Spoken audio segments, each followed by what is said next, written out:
It was Halloween. Four sisters living in Southern California had been preparing for their favorite holiday all year long. When October finally came, they decorated their house, carved pumpkins, carefully chose their costumes, and got ready to hand out candy and go trick-or-treating. But that Halloween, one of them wouldn't be pretending to walk among the dead. She would be lying lifeless on a concrete floor waiting to be discovered. This family was about to experience a real, living nightmare, and I'm going to be telling you their story.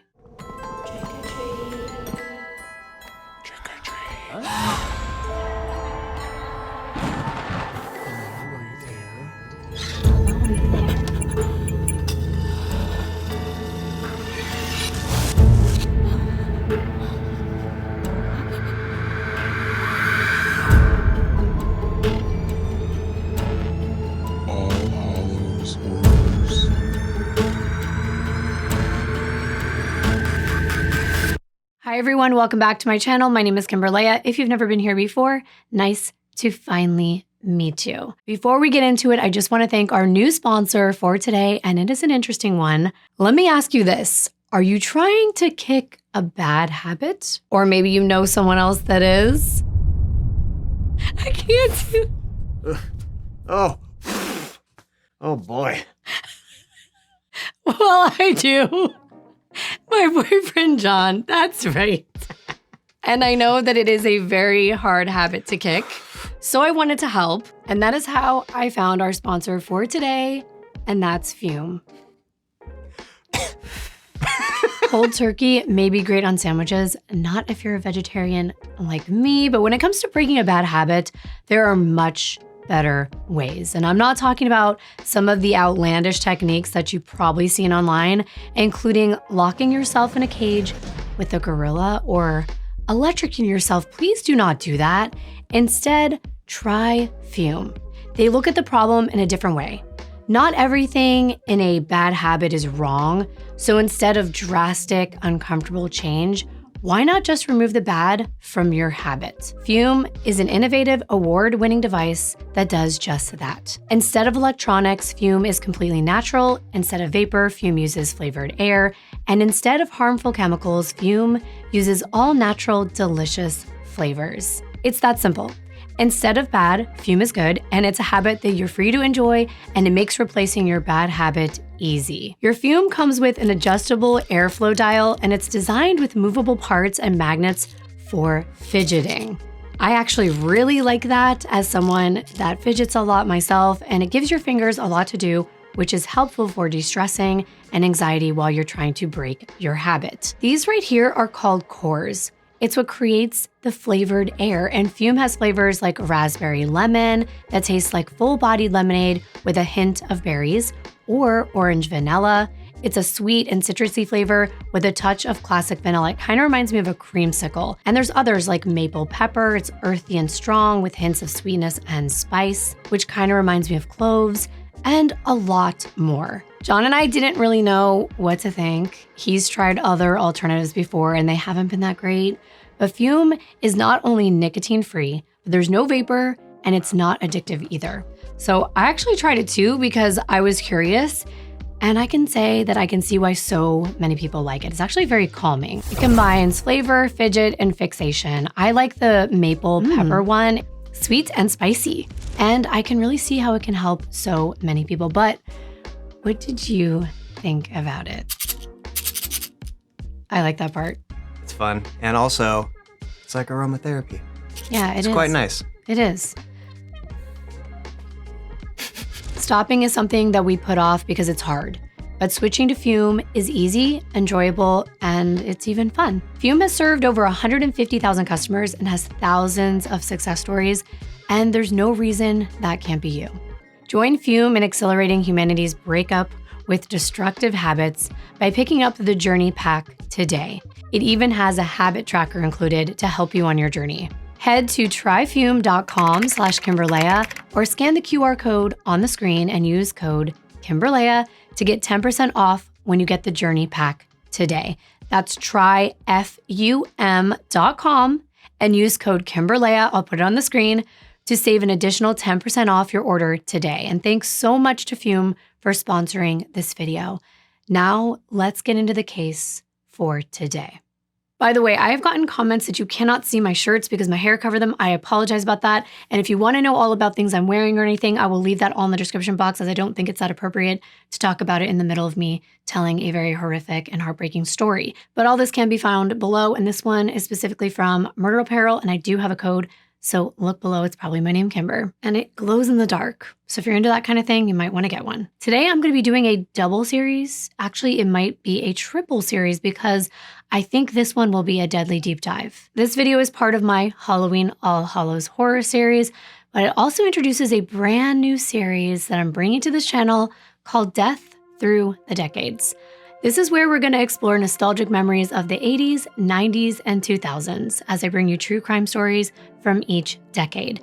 I'm really excited about this. This is one of my favorite videos I've ever done on this channel, but I will warn you, the style of this video is a little more casual than my usual, but it's truly about sitting with me like a friend reminiscing about the past. But it is going to be just as serious as all my other videos and well-researched like you are used to. I hope this series brings you back to a simpler time and is reminiscent of your past, or you learn something new if you're part of the younger generation.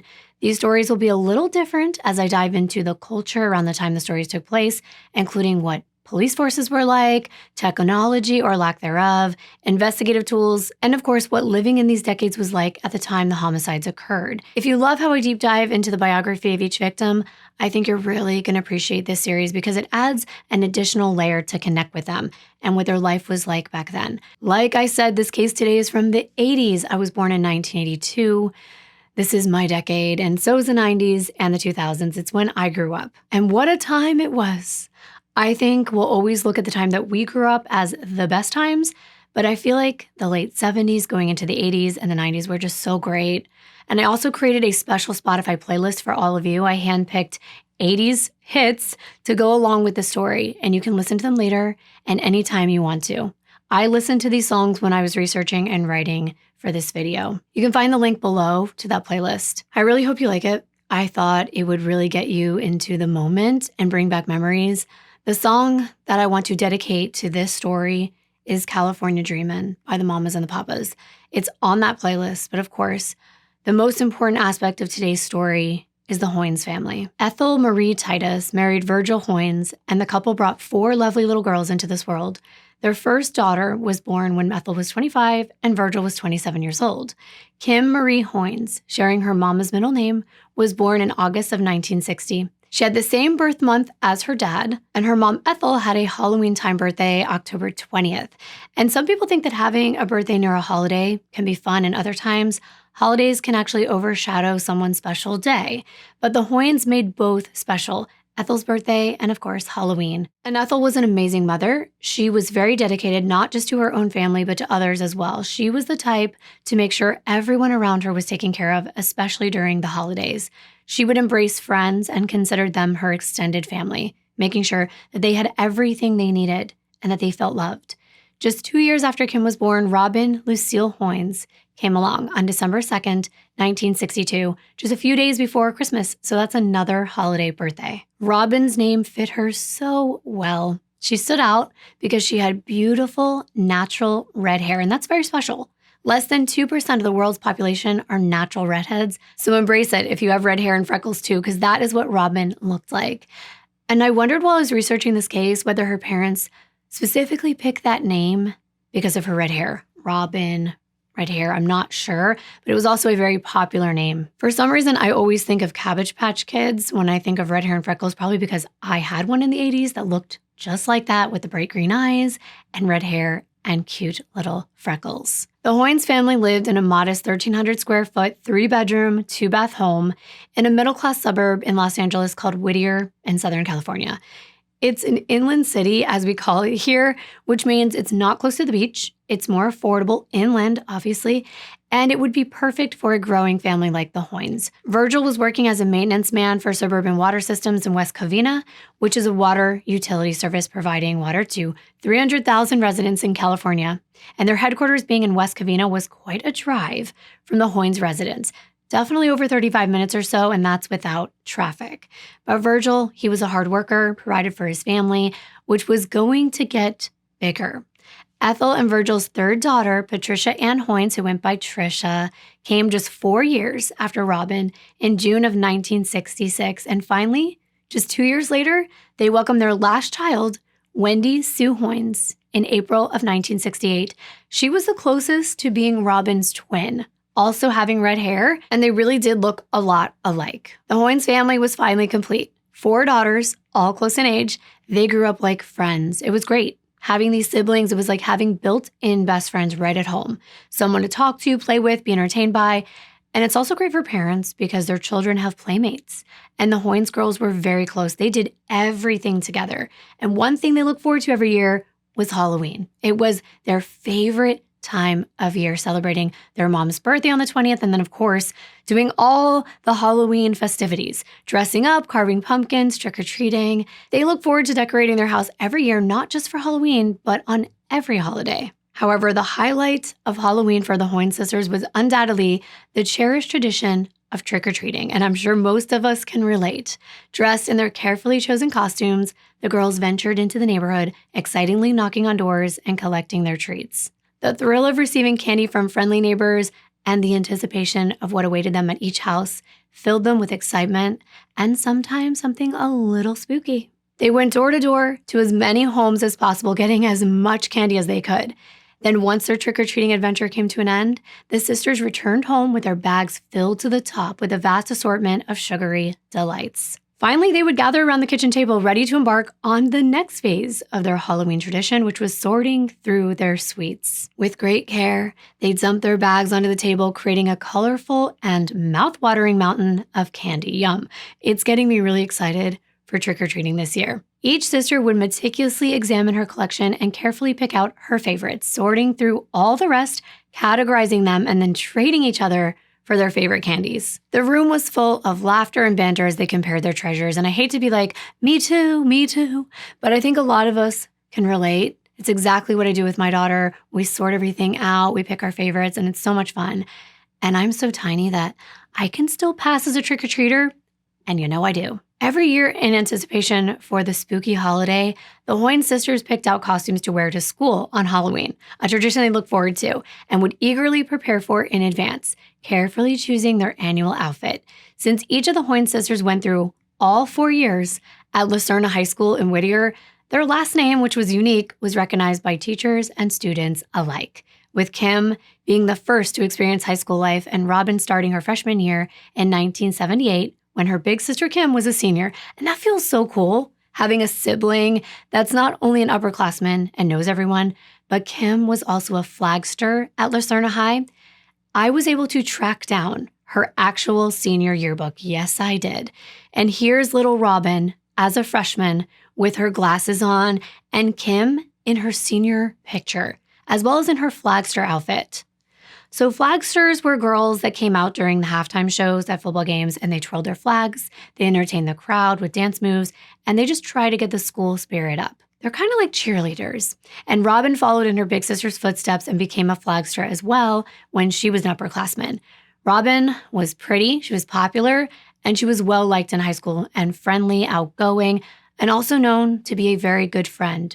She was there for others. And there was always a Hoynes sister at Lucerna High. And Robin, of course, stood out, as she always did, with her big, bright smile and that beautiful red hair. The hairstyles back then, for men, they were the long, shaggy hair, which I personally love, and the mullet, which has made a comeback. And sometimes I'm not sure whether I like it or not, but since it does bring back memories, I am kind of partial to it. Women were loving the perms or the Farrah Fawcett feathered hair, which I absolutely love, which has also made a comeback with the fox cut and the curtain bangs. But the Hoynes sisters were definitely in fashion with their cute hairdos. When Robin was a senior in 1981, Trisha was a freshman, with Wendy following close behind, starting high school a year later in 1982. Being in high school during the 80s would have been so much fun, especially in California where the beautiful weather stays like this all year round. But I told you we were diving into what it was like growing up back then. California's economy was booming at the time. The entertainment industry, technology, and aerospace were all responsible, and unemployment was at an all-time low. And speaking of which, the Hoynes sisters valued hard work, and as soon as they were old enough, they each got a job. And we'll get into what the sisters were doing in the 80s, but first, Let me take you back in time. The 80s and pop culture at the time make it the decade most often associated with nostalgia, including some of the best movies, music, TV shows, and toys of all time, many of which are now remade and reintroduced to younger generations so that people can still enjoy them today. Growing up in the 80s was like stepping into a neon-soaked wonderland where the future was as bright as the clothing and the lights. It was the first generation to be raised on science fiction and fantasy, where kids dreamed of a future where anything would be possible. Because if you didn't remember, the 80s was when the movie Back to the Future was finally made after the script was rejected over 40 times by every major production company. They'd all echo the same thing. Time travel movies don't make any money. But were they all wrong? And in 1985, it was finally created by Steven Spielberg, and it became a movie franchise, a 3-part series. And get this, Back to the Future is actually connected to the Hoynes sisters, sort of. The Hill Valley High School in Back to the Future was actually filmed at Whittier High School in Whittier, California, the same city the Hoynes lived in. It was just 15 minutes away from their house, and of course, I made John drive me there. I'd never been there before, and here it is. It is so cool getting to stand right in front of such an iconic location. Back in the 80s, the halls of high schools were filled with boomboxes and Walkmans with homemade mixtapes, playing music with the sounds of synthesizers and drum machines. And the streets were buzzing with excitement, like teens breakdancing and kids actually playing outside. Parents were not afraid to let their kids be free and roam their neighborhoods, playing completely unsupervised until the sun went down. And they got to explore their imaginations without limits. Because kids had to use their imaginations back then, there were no social media or cell phones or tablets, and no computers in the home. Kids spent most of their time outside, building tree forts, riding their bikes everywhere.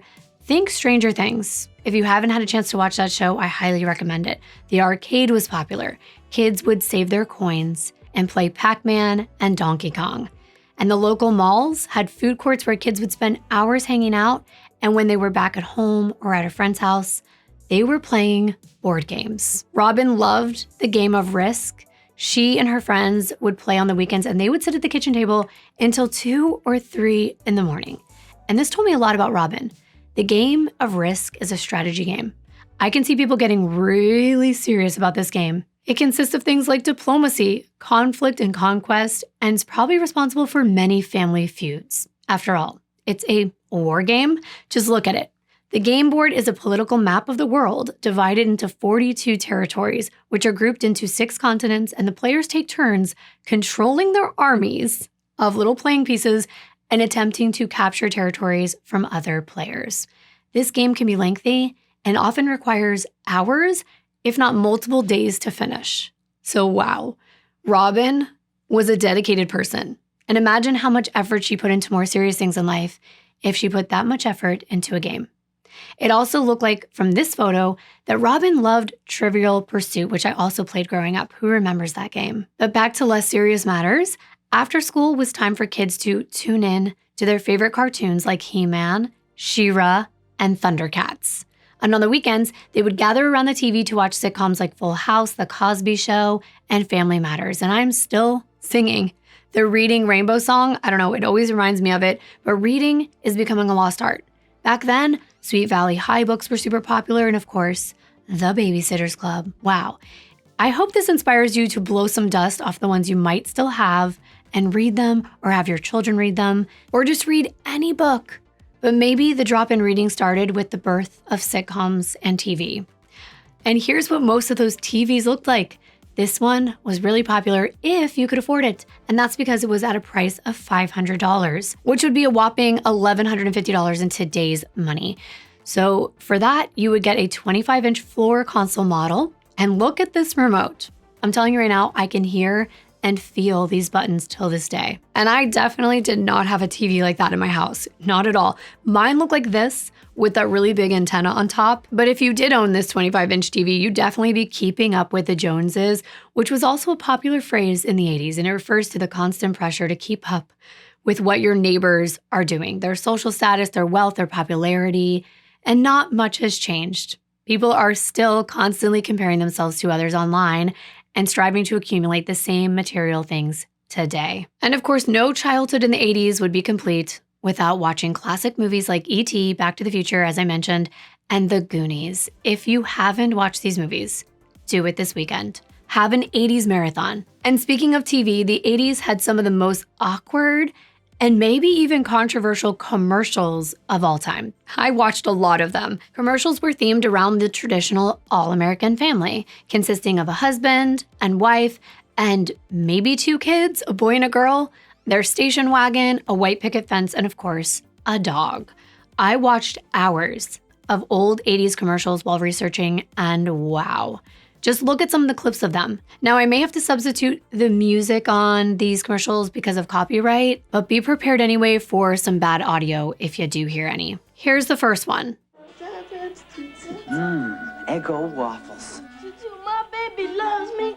And he can't hear a thing with those headphones on. Which gives me the perfect opportunity to sneak up and grab that crisp, delicious Eggo waffle. Let go my ego. Eggo waffles from Kellogg's. The things people will do to get their hands on one. That Eggo's commercial and the Walkman brings me back. And kids, they are still annoying their parents with listening to music in their headphones. Now they're just connected to their phones. Excuse me, this Raisin Bran's Kellogg's. So? Well, it's got 2 scoops. So? Well, I don't deserve something this special. Why not? Well, I haven't done anything good enough to deserve the 2 scoops of Kellogg's. Nothing? Oh, I once freed a bee stuck to my windshield wiper. Well, there you go. You deserve the 2-scoop Raisin Bran. Raisin Bran from Kellogg's. Everyone deserves 2 scoops. Remember Raisin Bran? Maybe you still eat it today, I don't know. But here he just said he didn't deserve the 2 scoops of raisins. That's so wholesome. I remember Raisin Bran, and I remember raisin commercials. Raisins were like a big thing back then. Does anyone remember this? The California clay raisins? I remember that my grandma would always bring home those little red sun-made raisin containers for me. And they did taste really good, especially like the yellow raisins. I even found an 80s horror movie commercial for Halloween 4. Wow, that is too funny. And I'm ashamed to say, I've never watched any of the Halloween movies with Michael Myers. I think that's who it is. I'm not a big fan of horror movies, but this year I am getting into a new tradition since my daughter is finally old enough. And we're going to be watching all of the old movies. But going back to the 80s commercials, I have to say the ads seemed actually a lot more scandalous back then. Like this one with sweaty men and couples seductively kissing in the rain and doing whatever that is in their car, all for a cologne commercial. You get the picture. And I hope that some of those brought back memories of the 80s. It's also when MTV Music Television launched on Saturday, August 1st, 1981 at 12:01 a.m. Eastern Time. The first broadcast opened with Video Killed the Radio Star. And it wasn't for nothing, because that's exactly what video did. And this debut featured footage of the Apollo 11 rocket launch and an astronaut planting an MTV flag on the moon instead of an American flag, which became a very well-known image associated with the MTV brand. MTV had landed. They were staking their claim. Instead of DJs on the radio, MTV had VJs serving up the top 40 music videos. And MTV had a huge impact on the music landscape. Kind of how YouTube has impacted podcasting. Now we're all doing video podcasts, not just audio. But what was Halloween like in the 80s? The Hoynes sisters' favorite holiday. Well, this is the part of the video that I was really looking forward to because it connects me to these women so much. Knowing what was popular back then, what they were surrounded by. Halloween in the 80s was more of a family event. People would dress up as their favorite TV characters or wear costumes that they made themselves. No Lig Avenue sexy maid costumes. No. I also noticed that kids would like to dress up as their favorite brands, which I thought was kind of funny, like this Colgate toothpaste tube costume. But the most popular type of costumes, especially among children in the 80s, were these plastic masks by Ben Cooper or knockoff brands. You could hardly breathe or see through the holes, they were so small.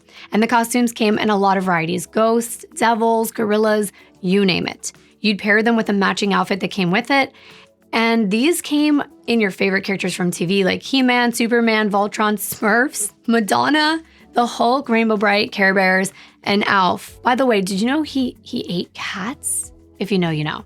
80s kids dressed for the part, not for practicality or comfort. And look at these things. I found these Dukes of Hazzards ones on eBay. They're pretty creepy, and the costume included was basically like putting on a colored trash bag. Seriously, you were like walking in a trash bag, and they were really noisy, but back then, this was all new and exciting and fun. And this is such a classic picture with the kids on the striped couch, with their masks on and their bags in hand before a night out trick-or-treating. There was also a lot of costumes of Cabbage Patch Kids, Freddy Krueger, Pac-Man, and Barbie, which has definitely made a comeback this year. And Jason hockey masks, and of course, Star Wars characters, which is what I'm named after, Princess Leia. But I don't want to leave out the kooky spooks costumes. They were popular in the late 70s and early 80s, and they had these inflatable creatures on hats. Look at the way they were packaged. It said, as seen on TV. And the commercials were a riot. I looked at them, and I'm gonna show them to you. You just blow up the hat and put them on, and you can still find these today. I found some on Etsy. I'm leaving all these links below just in case you wanna wear them this year. There's your costume. You can thank me later. They come with a blow-up air cap. It adjusts to any size head, and an all-weather poncho because yes, rain or shine, and even if it was below zero, no worries. You just put your costume over your snowsuit because nothing was gonna stop you from collecting candy. You made do. These kooky spooks costumes even included state-of-the-art, high-glow reflective tape so that cars could see you at night. And it had water-based makeup in the package. You can see how that turned out on his face. It's a little questionable, but here's some others. And I can see why kids would like these because they're super funny and they're easy, and parents like that.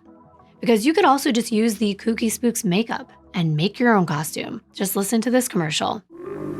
What strange creatures are lurking in the night? Ah, skull face, mummy face too. Oh, what a frightful sight. Yes, Mom, this Halloween your kids can have fun creating their own scary disguise with Kooky Spooks makeup. They just smear it on. When the makeup dries, it cracks to make them look really old and ghoulish. It dries and cracks to make you look old. Add to cart, said no one our age right now. It's definitely not the look. Unless it's Halloween. And the simplicity of the costumes of the 80s has been overshadowed nowadays with such extreme and over-the-top decor and pricey outfits that are much more about like who went all out than just having fun. But then again, I want to point out, and I can't forget, Michael Jackson's Thriller music video dropped in December of 1983. This was a 14-minute, almost like a movie music video, and it was full of extremely realistic zombies. And it had a lasting impact on pop culture, especially the famous zombie dance. So that may have inspired more over-the-top costumes, but not right away, because the tradition was simple and more DIY. I definitely don't know how I feel about this 80s couples costume, Trojan condoms. I guess the mom's the rapper and the dad is, well, and it even says extra large. Anyway, what do you think the children are? Just take a guess. Wow, that's the 80s. I told you that dressing as brands was the thing. Well, look at this cool kid, as in cool brand cigarettes. I doubt that you would see anything like this today. Kids are not dressing as cartons of cigarettes. Maybe they're dressing as vapes. I don't know. But as I said, the 80s were wild. This teen in the brick costume has a sign on her that says, "Just been laid." Get it?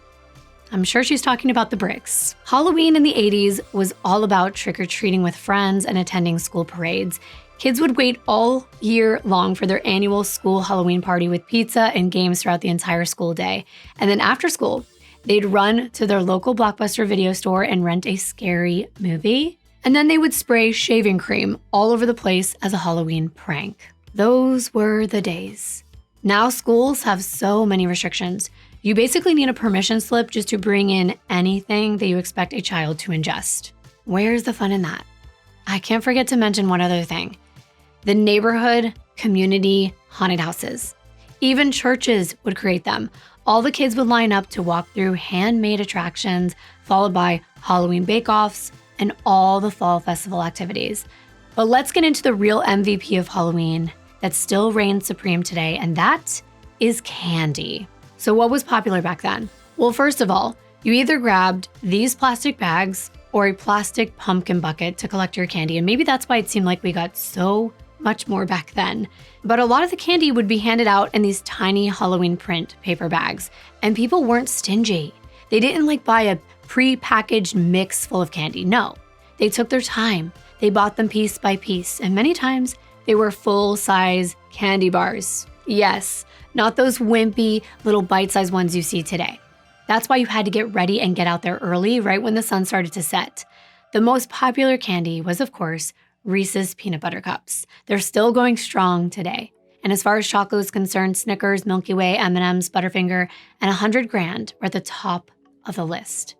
Bubblegum was also popular, especially this Halloween version, the pumpkin face kind. But what every kid really wanted was wax lips, the ones with fangs, and you could chew them just like gum. I loved them. Among other favorites were Runts and Skittles mostly because that is when their Taste the Rainbow campaign launched in 1980. You also had Sugar Daddies, those were highly coveted, as well as Pixie Sticks, Sixlets, Airheads, Fun Dip, Bottle Caps, and all of this was mixed in with the often hated Peanut Butter Kisses. Do you know what they are? They looked like this. They were unmistakable and equally questionable. They're taffy wrapped in black, orange, and I guess that's supposed to be white wrappers. To me, they just always looked dirty. They're peanut butter and molasses taffy. And I think people just added them as filler because nobody seems to like them, but they're still around today, surprisingly, and it's probably because of nostalgia. And speaking of which, if you're ever craving these 80s candies, you can go to your closest Cracker Barrel because their gift shop has a bunch of Halloween candy from the past. But if you don't have one near you or you just want convenience, I'm going to put a link below to vintage Halloween candy on Amazon. But I didn't want to forget to mention McDonald's and them releasing their own Boo Buckets, which was kind of like an evolution of the plastic pumpkin buckets. And these were released during October of 1986 for Happy Meals. And they brought them back here and there over the years, but then they were just gone completely for years. Well, guess what? Last year, they came back and I got one. I waited in line for these, you know it. And I got my hands on a few of them, and I hear that they're doing it again this year, so look for your local McDonald's. I'm also wearing earrings that are the McDonald's little buckets. So I thought those were really festive, especially for this video. But this just gives you an idea of what the Hoynes sisters were looking forward to every Halloween. And October 1984 was not that much different. Sure, they were older, with Kim being 24, and now living outside the family home, and Robin being 21, Trisha 18, both graduated and now working, and 16-year-old Wendy was a junior at Lucerna High. But they were still looking forward to the Halloween festivities, especially dressing up and getting together. I told you I would let you know all about where the Hoynes sisters were working in the 80s. Well, Kim had gotten a job at a local mall, which was down the street from her parents' house, and it was most likely the Whitwood Center. It's only 3 minutes away from the Hoynes residence. Trisha worked as a waitress at Sizzler. There was one 12 minutes away, but I don't see many Sizzlers anymore. And I know it was known as the home of steak lovers, and that's because that's what they serve, along with other traditional American cuisine like grilled shrimp, popcorn shrimp, French fries, lobster tails, and a self-serve salad bar, which was very popular back then. This place was kind of like bougie on a budget. It was the fast food of steakhouses. And I know that I haven't really touched on the food of the 80s, but fast food was becoming increasingly popular, especially Burger King, Wendy's, Taco Bell, McDonald's, and Kentucky Fried Chicken. And that is where Robin worked as a manager at the Kentucky Fried Chicken restaurant on Palos Verdes Boulevard, just south of Pacific Coast Highway in the city of Torrance. We drove out there, and this is exactly where it used to be. It's about a 40-minute drive from the Hoynes family home where Robin still lived in Whittier with her 2 younger sisters and their mom and dad. But Robin was dedicated to her job. That's how she gained the title of manager. She was a responsible, reliable, hard worker who took her job very seriously. And I know that sometimes people scoff at fast food jobs, but look, they pay the bills. And these were very popular establishments back then. People were honored. They were proud to wear their fast food uniform. Minimum wage was $3.10 in California at the time, and Robin worked hard enough to get her own car, a yellow Datsun. Remember, this is Death Through the Decades, and I'm going to be talking about what things were like in the 80s, and Kentucky Fried Chicken was founded by the good old Colonel Harlan David Sanders. who started selling fried chicken in an old gas station that he acquired the lease to in Corbin, Kentucky during the Great Depression. Governor Ruby LaFoon loved his fried chicken so much that he made Harlan Sanders an honorary Kentucky colonel. That's how he got that title. And when fast food restaurants started opening and becoming franchises in the 50s, he saw the potential for Kentucky Fried Chicken to do the same. He opened the first one in 1952 in Salt Lake City, Utah. It was one of the first fast food chains to expand internationally to Britain, Mexico, and Jamaica by the mid-60s. And it became the very first Western restaurant chain to open in China, believe it or not. By the 80s, Kentucky Fried Chicken was competing with the hamburger, which was popular at McDonald's, Wendy's, and Burger King. And it dominated the fast food industry. So Kentucky Fried Chicken had campaigns focusing on their chicken being more of a family meal that was quick and then everyone could enjoy, along with their mashed potatoes and gravy, buttermilk biscuits, and coleslaw. What made Kentucky Fried Chicken the best, according to them, was their original recipe, a special blend of 11 herbs and spices called the Colonel's Secret Formula, which they would brag about in every commercial. And it was said to make their chicken their slogan, which was finger lickin' good. I kid you not. I guess you got to get that last drop. And it was apparently pressure cooked to hold in the flavor. They also used the tagline, "We do chicken right." And it was emphasized that Kentucky Fried Chicken made sense because the Colonel served a good meal. And if it was good enough for him, it was good enough for moms to take home to their entire family. Makes even better sense. Why's that? Because I know the Colonel serves a good meal. Uh-huh. A real meal. A fresh quality chicken. And what's more, they love it. Kentucky Fried Chicken! It was advertised as a real meal with quality ingredients served in their signature white and red striped bucket with the Colonel's face on it. That bucket was also their sign, and it used to rotate on a long pole outside their restaurants. This TikTok video says that this is one of the last remaining rotating buckets. I'm going to be calling it Kentucky Fried Chicken because the name didn't change to KFC until 1991, when the company rebranded. They wanted to make the name easier to say and to appeal to a health-conscious consumer. Yeah, they're clever. Taking out the word fried was a marketing tactic, and shortening the name also let the customers know, according to them, that they served more than just poultry. And back in the 80s, it was a deal. For just $9.99, you would get a bucket of 10 pieces of chicken, a large order of mashed potatoes with a large gravy, 4 hot biscuits, and a large order of their creamy coleslaw. That really can feed a family. I've personally never taken even one bite of anything from Kentucky Fried Chicken. I've been a vegetarian for almost 10 years, but before that, my mom never let us eat fast food. I will eat meat from time to time, like if someone cooks something special, I'm not going to say no to that and offend them. But my favorite foods came from McDonald's and Taco Bell, and I always got it at Grand's house. What about you? Tell me what your favorite fast food is or was. And all the fast food uniforms were so much cooler in the 80s. Robin probably wore something like this, a light brown kind of grayish colored collared shirt with a dark brown vest and a striped tie. And yes, even the women wore ties, especially the managers at the time. Brown pants along with these very popular, boat-looking hats. Tell me what their official name is because I don't know. Or Robin could have worn the signature hat that a lot of females wore. It was a painter-style cap or a paperboy hat with the brim in the front and the button on the top. And this would match the shirt and had a red stripe in front. The uniforms were definitely important for branding back then. It was part of the ambiance and the experience. All the fast food places had them. And it's almost like they competed for who had the coolest, most memorable outfits. Here's a few on the screen so you get a feel for what I'm talking about. And I feel like red was an ongoing color scheme, but here's McDonald's. Wow, and it's so professional. The vest and the collared button-up shirt. There's that paper hat again too. And then we have the very famous maroon uniform for Taco Bell. It's almost like a crossing guard uniform, and it seems so off-brand for what the style currently is. They had those visors and the collared shirts with the stripe across them. Then we've got Hardee's, and again, the red stripes, the hats.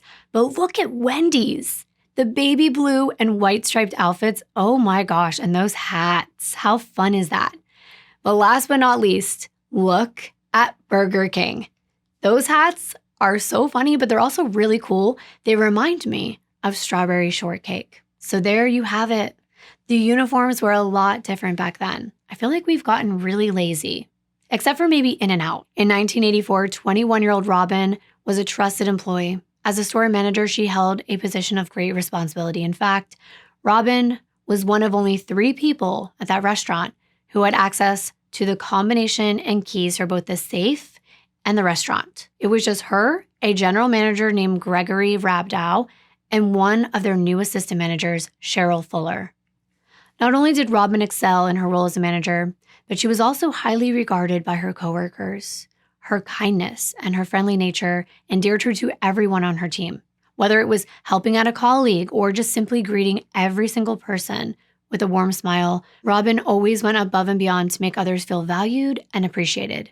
She was also a responsible daughter and sister. She would always keep her family apprised of her plans and her whereabouts.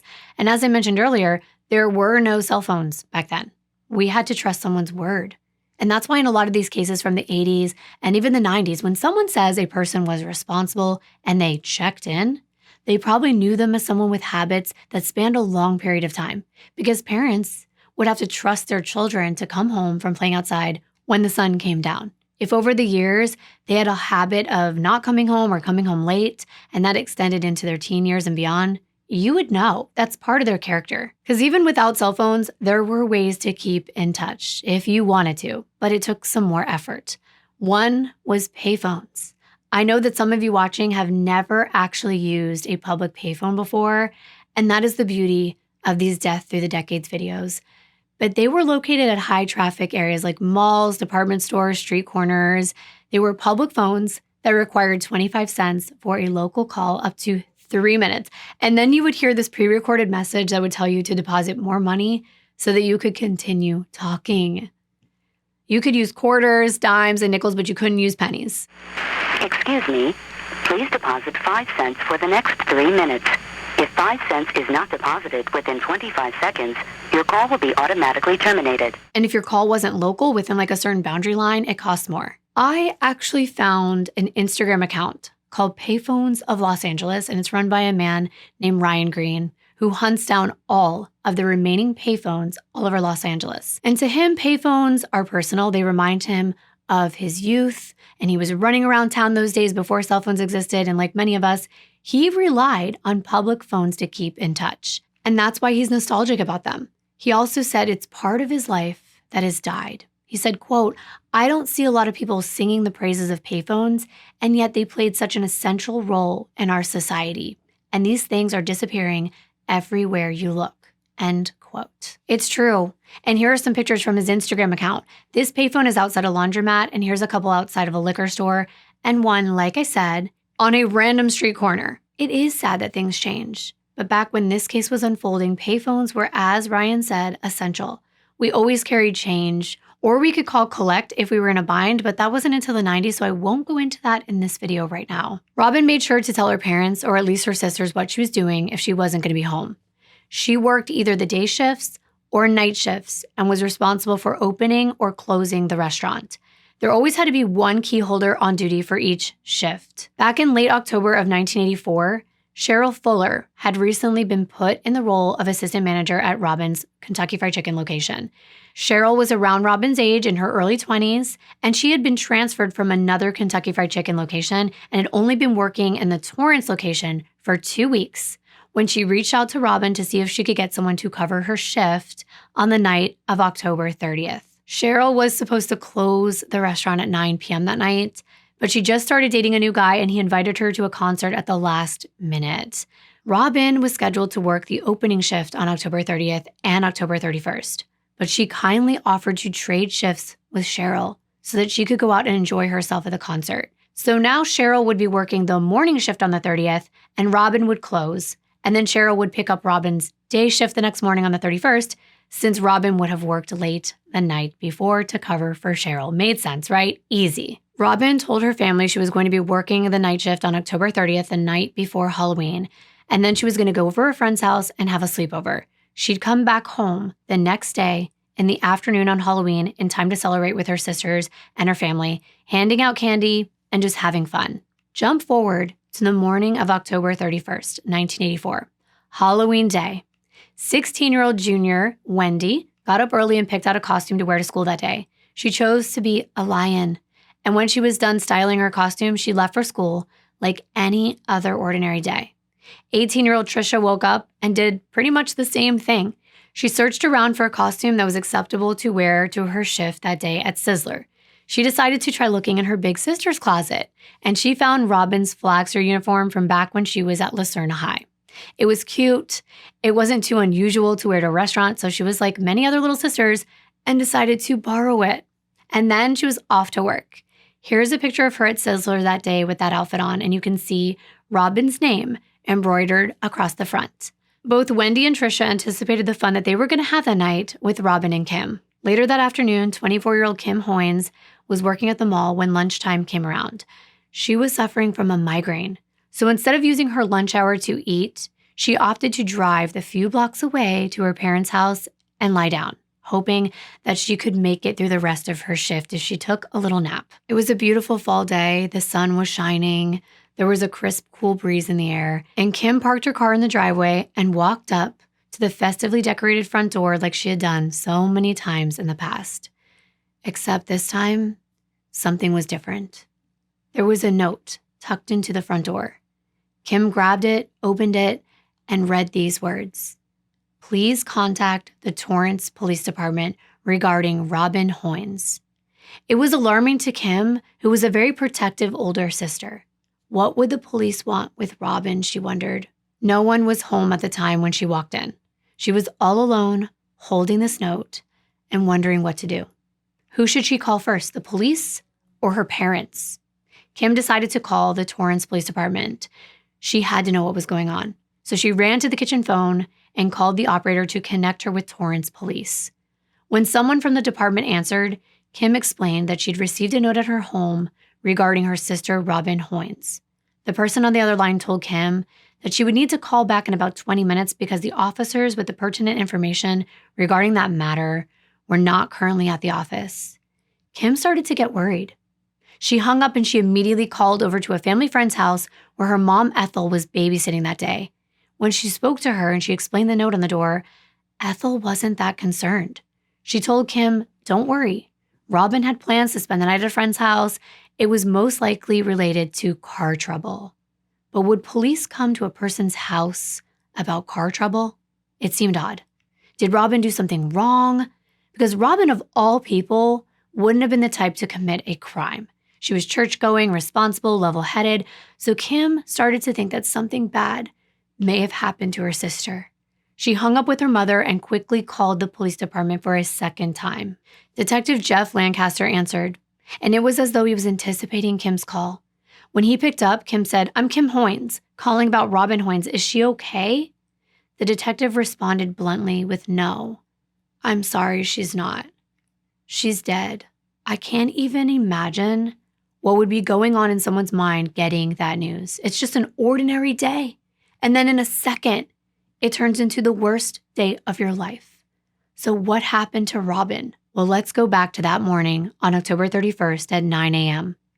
Opening time for the Kentucky Fried Chicken store in Torrance. Cheryl pulled up into the parking lot, picking up Robin's shift that day, and she was surprised to see Robin's yellow Datsun parked outside, and she was confused. She thought, why was Robin here? Did she forget they were switching shifts? Was there some kind of mix-up? But with her key in hand, Cheryl proceeded to the entrance designated for employees. And when she went to unlock the deadbolt that was supposed to be secured every night at closing time, she noticed it was already unlocked, which could be a sign that Robin had possibly opened the store that morning and had mistakenly come into work that day. Cheryl opened the door and walked inside the empty restaurant looking around for Robin. Nothing seemed unusual, except for the fact that it appeared both girls had come in that morning. But once she got to the back of the store in the kitchen area, that's when Cheryl got even more confused. As she was scanning the room, she noticed what appeared to be Robin sleeping on the floor. And Cheryl's initial thought was like, what's going on? Why did Robin spend the night here last night? But once her eyes adjusted and her mind registered what she was looking at, she realized that Robin wasn't sleeping. She was dead, and she had been killed. There was blood on Robin's face and neck. Things were scattered all across the floor, including a lot of paperwork, as well as photographs of Robin's nieces and nephews that she always kept with her in her purse. Cheryl was terrified. She immediately ran out of the door hysterical, and that's when she saw the cook. He was in the parking lot, and she was frantic. But she was able to quickly explain what she had just seen and told him to call the police, and that's exactly what he went inside and did. It was clear that this was a homicide.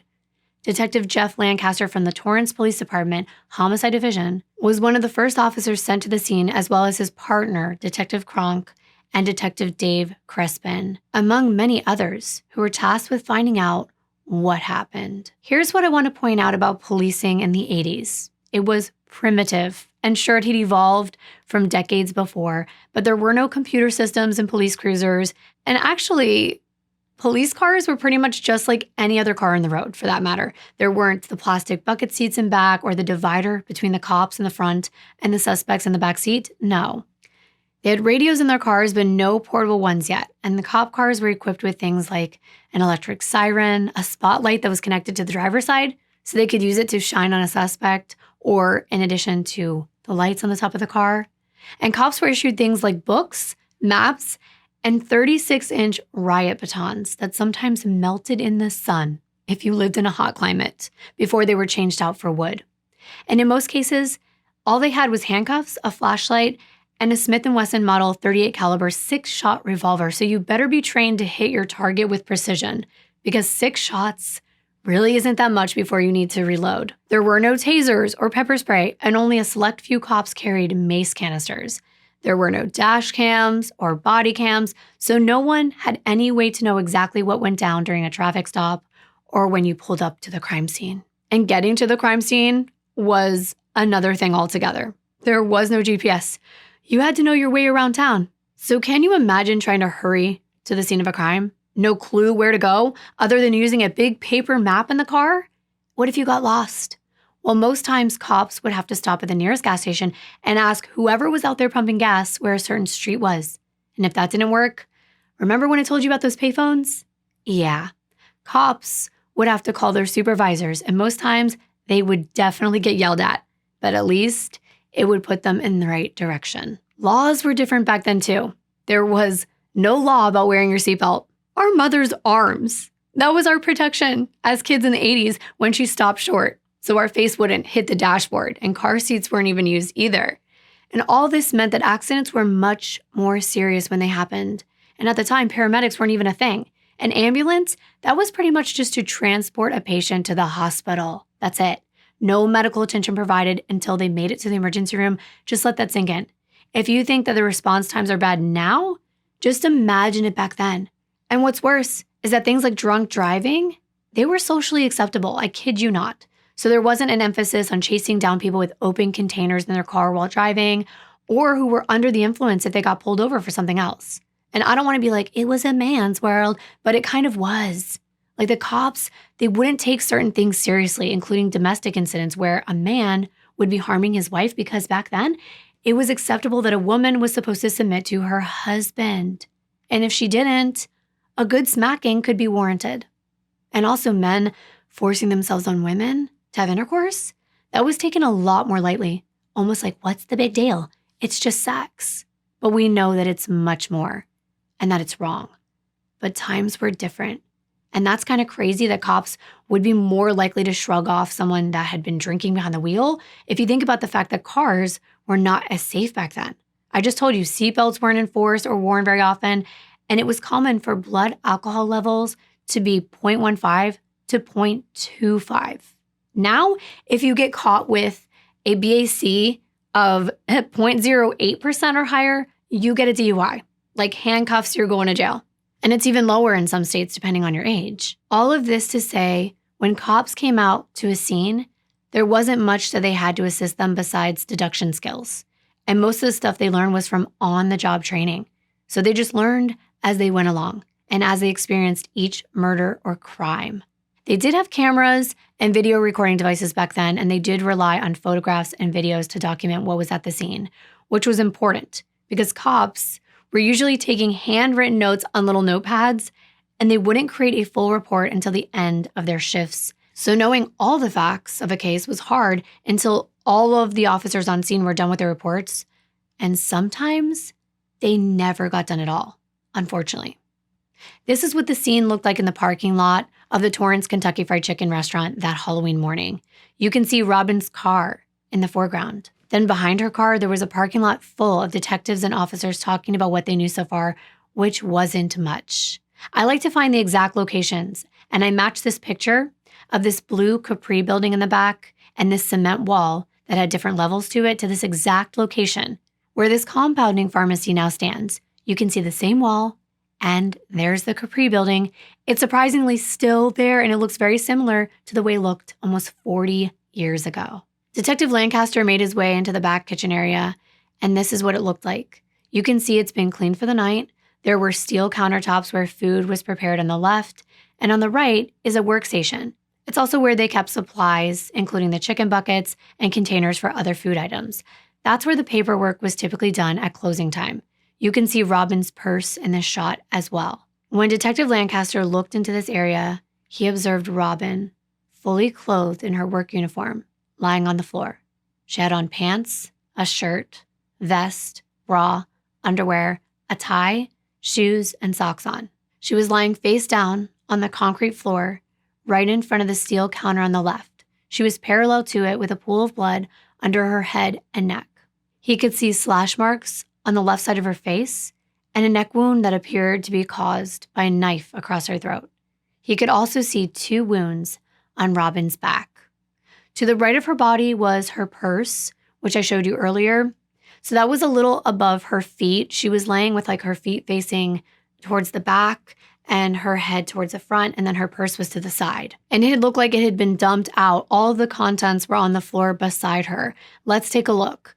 You can see in this picture, there's the brown purse to the bottom, and there was a hairbrush, pens, juicy fruit-flavored gum sticks, some kind of brochure, a checkbook, a pack of tissues, some bobby pins, what looks like a bottle of medicine maybe, and miscellaneous papers, an empty wallet, as well as photos of Robin's family that she kept with her, and also what might be a day planner or a notebook from work, as well as just other random items thrown all around. On the counter to the right, they found paperwork, whiteout, a calculator, pens, receipts, the typical end-of-shift documents that employees who were closing the store would prepare at the end of the night.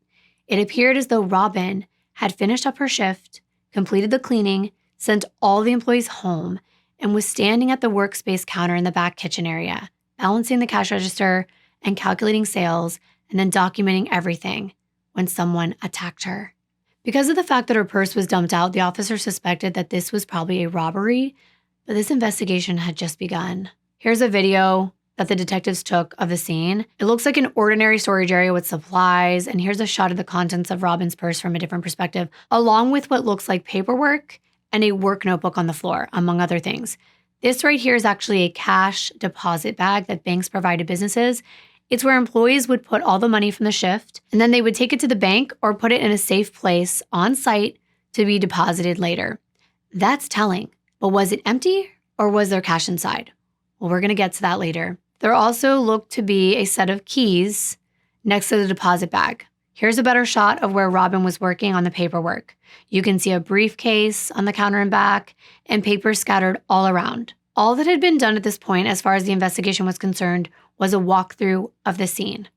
The next step was to identify the victim, notify their loved ones, and then find witnesses or anyone with information about Robin or this Kentucky Fried Chicken store to interview them. And of course, they were there to collect evidence and analyze it if there was anything of value found. So the detective looked into Robin's wallet and he found her driver's license, and that's how he knew her address.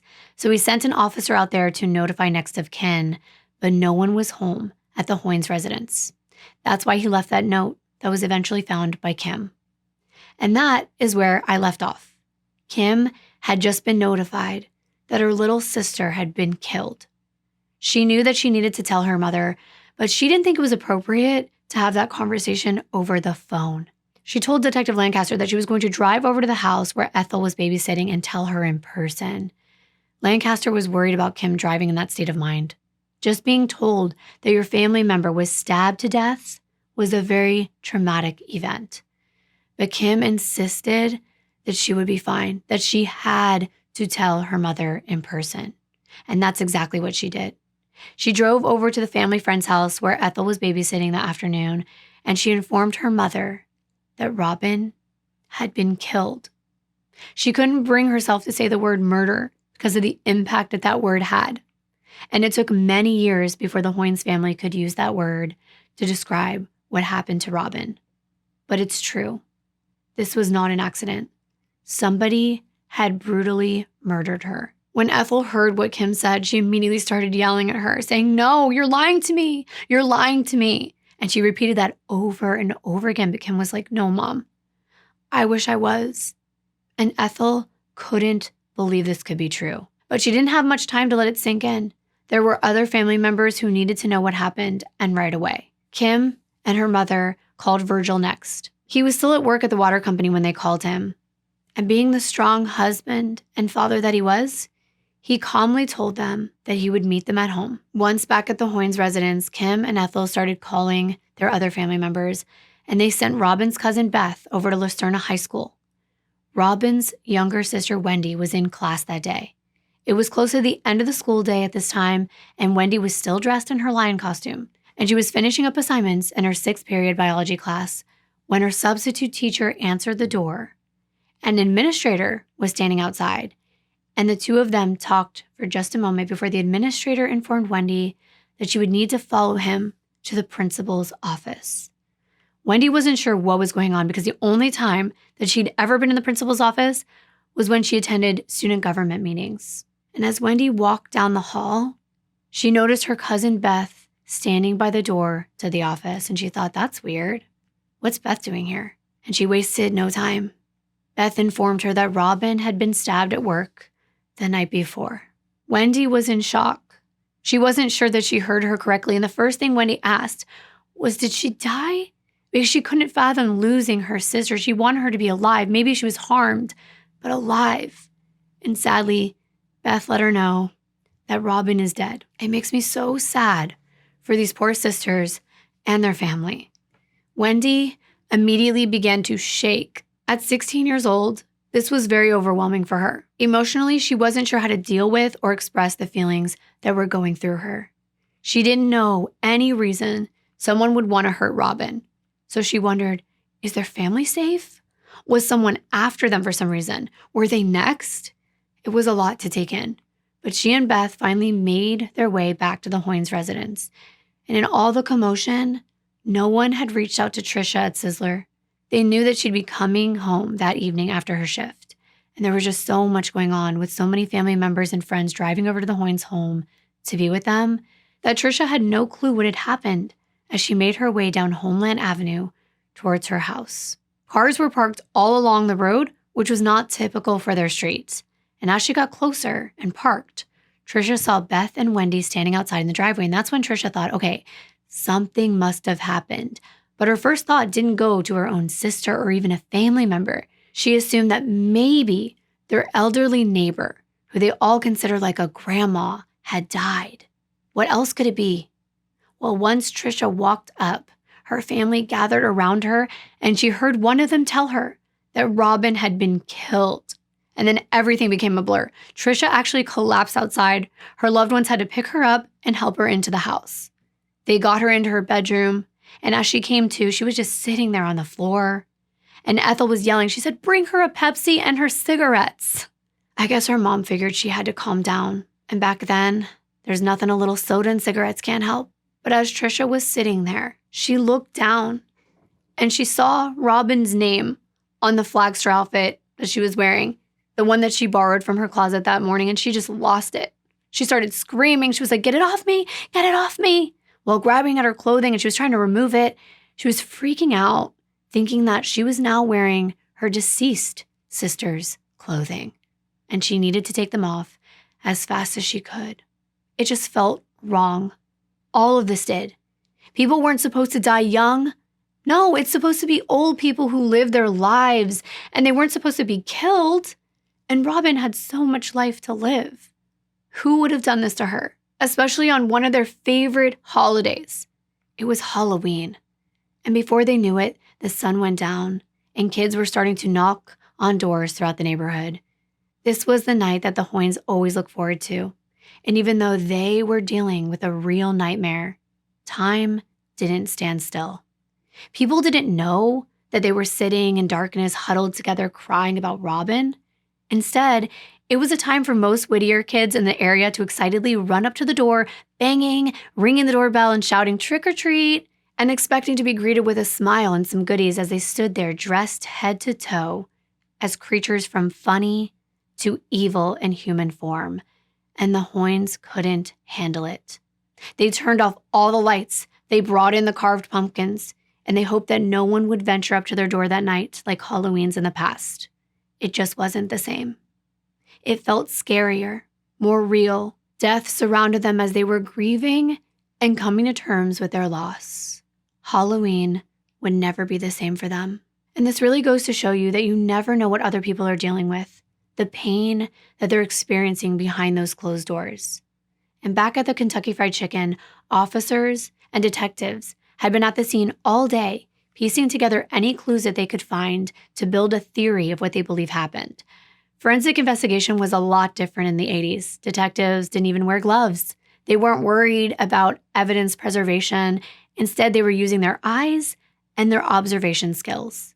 What they noticed is that there was no signs of forced entry, which to authorities meant either someone had stayed inside this restaurant after closing and somehow went unnoticed, maybe hiding somewhere until they had a chance to sneak up and attack her, or maybe Robin knew the person who killed her and she let them inside. Could it be someone she felt comfortable enough with in the restaurant after hours while she was finishing up her paperwork at the end of the night? Was she expecting someone, a friend, a boyfriend? Or was this a stranger who somehow gained access to the restaurant? Robin's keyring, which included the keys to the restaurant, the safe, and her car, were never found. They were never accounted for anywhere. It was also clear that Robin had been stabbed, but no bloody weapon was found on the premises, or any instrument that would have most likely caused these wounds. That made this investigation harder since fingerprints were the number one way that homicides were solved back then. Dusting for prints is one of the first ways to gain insight on who the perpetrator may have been. It's much easier if there's a gun or a knife left behind that can be dusted for prints. Our fingers naturally have oil on them, and when they come in contact with certain surfaces, that oil is left behind. Or in some cases, the fingerprints could be left in blood at the scene. The most obvious areas are dusted first, like weapons, doors, door handles, locks, things that we would naturally grab, and then they'd move on to dusting other areas where latent prints could be found. And they did this by using a very fine black dust that they still use today and a soft brush that kind of sprays the dust all over the area, revealing prints that can't be seen with the naked eye. Then tape would be used to transfer these prints to a piece of paper, and then they were examined and compared to ones that were already on file. Back then in the 80s, children as old as 5 would have their fingerprints taken at school, and this was part of an initiative with the National Center for Missing and Exploited Children. That way they were already on file in case they were needed if any of them went missing. But most fingerprints came from criminals when they got arrested for violent crimes, so their fingerprints would be on file. And if they weren't known to authorities, the fingerprints at the scene wouldn't be much use unless they could be matched to a known suspect. However, in the early 80s, the Japanese National Police Agency established the first system for matching prints electronically. And that made it easier not only to store prints, but to also locate criminals using fingerprints. It's called the Automated Fingerprint Identification System, or AFIS. I'm sure you've heard the acronym before.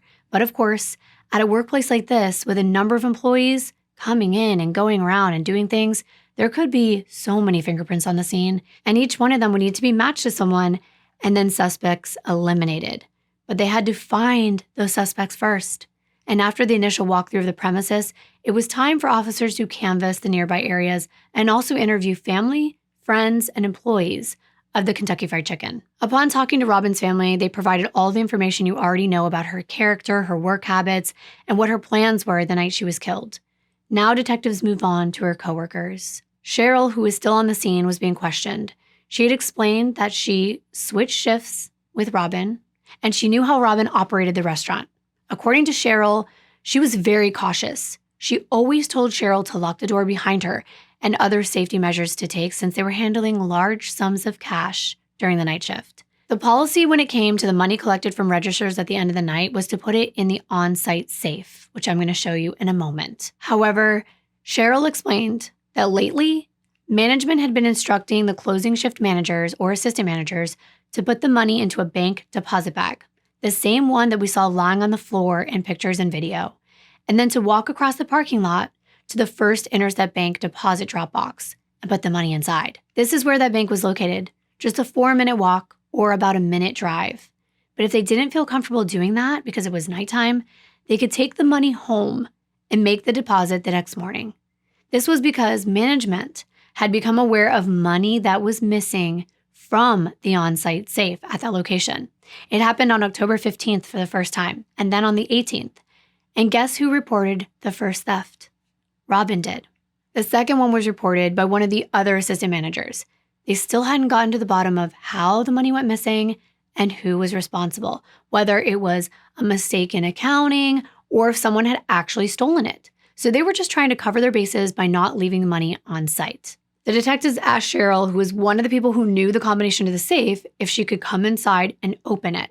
They wanted to see if the money that Robin had collected at the end of the night was inside the safe, since it was not inside the deposit bag that was lying on the floor nearby. They were trying to put together Robin's last moments. This is what the safe looked like. It was located in the back of the kitchen area on the floor. It was encased in concrete and not removable. There was a cover that went on top, but at the time they found Robin, that cover had been pushed aside and it was lying nearby. That's it right there. And this is what prompted the detectives to find out whether the money had been put inside the safe that night or taken by the killer. You needed 2 keys and a combination to open the safe. It's a very interesting looking safe. I've never seen anything like this before. It's inside the ground, but I guess that's inconspicuous and it makes sense for this type of establishment. And sure enough, when Cheryl opened the safe, the money was inside. And she thought that was very odd considering that I just told you their standard operating procedures ever since that money had gone missing was to deposit it that night or take it home with you. It was too risky to leave it behind until they got to the bottom of who was stealing it and why it wasn't accounted for. But there it was, $600, as well as all the receipts from that day stacked in an organized manner inside a Union Bank bag and placed inside. I'm showing it to you on the screen. When counted up and compared to the paperwork, all of the money was there. This meant the killer didn't take the money. And this added an extra layer of mystery to Robin's murder. If it wasn't a robbery, why was she killed? The detectives needed more information, and that's all the information that Cheryl could provide, besides giving them the name of the general manager of the location, who I briefly mentioned earlier, 26-year-old Gregory Rabdow. He came to the scene as soon as he was informed of Robin's murder. It was shocking, but a part of him suspected that something bad could happen. And I'll explain more about that in a minute. But detectives want to know the last time he saw Robin and what he could tell them about the way the restaurant operated, who worked there, who had access to the safe, things like that. Greg said that he actually came to the restaurant the night before at 7 p.m. to help Robin with closing. He explained that he needed to complete some paperwork and meet up with a former assistant manager, a guy named William Marshall, who had left his briefcase behind a few days earlier. Remember we saw that in one of the pictures? Greg explained that he had some administrative things to take care of with William, but William never showed up by 9 p.m., so Greg began to help Robin with the nightly tasks before leaving her alone to close. He told the detectives that the last time he saw her was sometime around 11 or like 11:15 or so. She had all the money out on the countertop and she was doing calculations. He looked over her shoulder to see what she was working on. To calculate an estimation of the time of death or when this attack occurred, the detectives asked Greg to take a look at the paperwork from the safe and let them know if he could estimate how much longer it appeared that Robin had continued working after he left. Like, what had she gotten done since you saw the papers last? Greg took a look, and from his memory, it appeared that Robin had probably dedicated at least about 10 to 12 more minutes of work after he last saw her. So now they believe the attack happened sometime after 11:30 p.m. or so. There were other things that Greg told the detectives which piqued their interest. For one, he said that when he left, he told Robin to lock the door behind him. Okay, that's not that weird. But then after she did that, he went and checked that the other door was locked and deadbolted. He said that he had an uneasy feeling after he left. He said, quote, "I'm not that kind of person. I don't believe in ghosts, but I had the feeling something was wrong," end quote. He claimed he felt as though he was being watched and was uncomfortable leaving Robin all alone, so instead of driving off right away, Greg claims that he parked his car across the street and kept an eye on the store. He could see it from where he was parked, and he could see Robin inside completing her paperwork. Then he said that after he'd been sitting there for some time, he looked at himself in his rearview mirror and he talked to himself and said, "You're crazy." After that, he drove away. That's interesting. I mean, was that what really happened? Or was Greg worried that someone may see his car park awkwardly near a restaurant as a woman was all alone inside and he was watching her? That could look pretty bad. And telling himself he was crazy? Was he? I don't know. Perhaps he was creating an excuse in case an eyewitness put him at the scene after he was supposed to be gone. Or maybe he wasn't ever in the restaurant helping Robin that night. Maybe he came there later and he attacked her. I mean, why would he need to come help another manager close the store? Robin had done this many times in the past. And why even schedule to meet up with a former employee after 7 p.m.? Why not earlier in the day, during more normal business hours? It definitely seemed suspicious. He was trying to say that he hung around for 5 hours on a day that he wasn't scheduled to work. Plus, Cheryl admitted that William, the former assistant manager, had called much earlier in the day while she was working and told her that he might come by to pick up his briefcase and to drop off his uniforms. She even let Robin know he might be by later. It wasn't rocket science. It didn't need a general manager to be there. Robin was capable of handling it herself. She knew William, so it just seemed kind of odd that Greg would have needed to be there. But of course, the plot thickens. And before I get into more of those details, I want to tell you about the autopsy report. Dr. Margaret Greenwald, a forensic pathologist, performed an autopsy on Robin. The report stated that Robin had died from 2 fatal stab wounds. However, it shows 4 wounds altogether. The 2 fatal wounds were on her back, and the other 2 were on her neck. The only information I had was to actually look at the autopsy documentation, and you probably know how hard it is to read a doctor's handwriting, let alone terminology. But from what I gathered, there were 2 stab wounds on her lower back to the right side, and one was very deep. On the report, it mentioned a total depth of 9 inches, and it perforated the lungs and the heart. The other stab wound was right next to it, and it went in at more of a side angle. It wasn't as long, but it was also very deep. So these 2 wounds were very intense, and they were both determined to be fatal. They were also consistent with having been inflicted by a single-edged knife with a thin blade. The wounds to her face and neck area. There was a slash across her neck from about the midpoint to about the left ear area, so like across that part of her neck, as well as scratches to her left cheek. There was also a wound to the right side of her chin, so this was a very gruesome murder. It took a great deal of force, but Robin was probably ambushed from behind, considering that those stab wounds in back were very deep. And it was most likely when she was doing the paperwork, because her body was found in that vicinity. Robin didn't have any defensive wounds, so she was unable to fight back. And Dr. Greenwald opined that Robin was likely stabbed from behind near where she lay, 12 feet away from the safe, because there was no blood trail between her body and where the safe was. So back at the crime scene, the detectives find a couple drops of blood on that safe. So they asked Cheryl if she could take a look at it. They said, "Does it look any different from the last time you saw it?" And she said, "Yeah, it looks banged up," her words. There were scratches on it. There was paint chips off of a new combination lock that they'd recently put on. So this evidence suggested that the perpetrator had tampered with the safe in an effort to gain access to its contents after Robin was killed, because there was blood present. Robin's body was found, like I said, 10 to 12 feet away from the safe, and there were blood stains on Robin's clothes, next to her left elbow, near the safe, and in several other places. But there was no trail of blood between Robin's body and the safe, which was kind of odd. They just considered that to mean she died where she was laying, that she didn't run from the safe back to where she was laying or vice versa. The detectives had a working theory. They thought that the person who killed Robin was attempting to rob the store, and they believed that Robin saw the person and knew what their intention was. or that she felt uneasy. So instead of keeping the money with her, which she was supposed to do, that was a new policy, she opened the safe that night, possibly trying to hide the money because she was afraid the person would steal it from her, therefore putting her in danger. So she didn't want it to be on her. Greg had told the detectives that when he saw Robin last, the money was out on the counter. And because opening up this safe wasn't exactly something you could do quickly, you'd need at least a couple minutes or so. You had to use 2 keys and put in a combination. What this suggested to them was that it didn't appear that Robin was being attacked and ran to the safe, opened it, and then threw the money inside. Remember, no blood trail.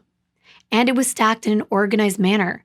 So it made more sense that Robin saw the perpetrator before the attack. They could have even been there while she was working and then ambushed her.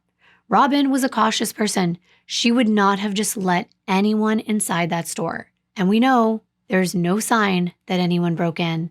So they had to be let in or had a key. So they really needed to speak with Greg again because it was almost as though this killer knew that Robin would be able to identify them. So they knew she needed to be killed. But then in the end, they got away with nothing except the cash that was in Robin's purse.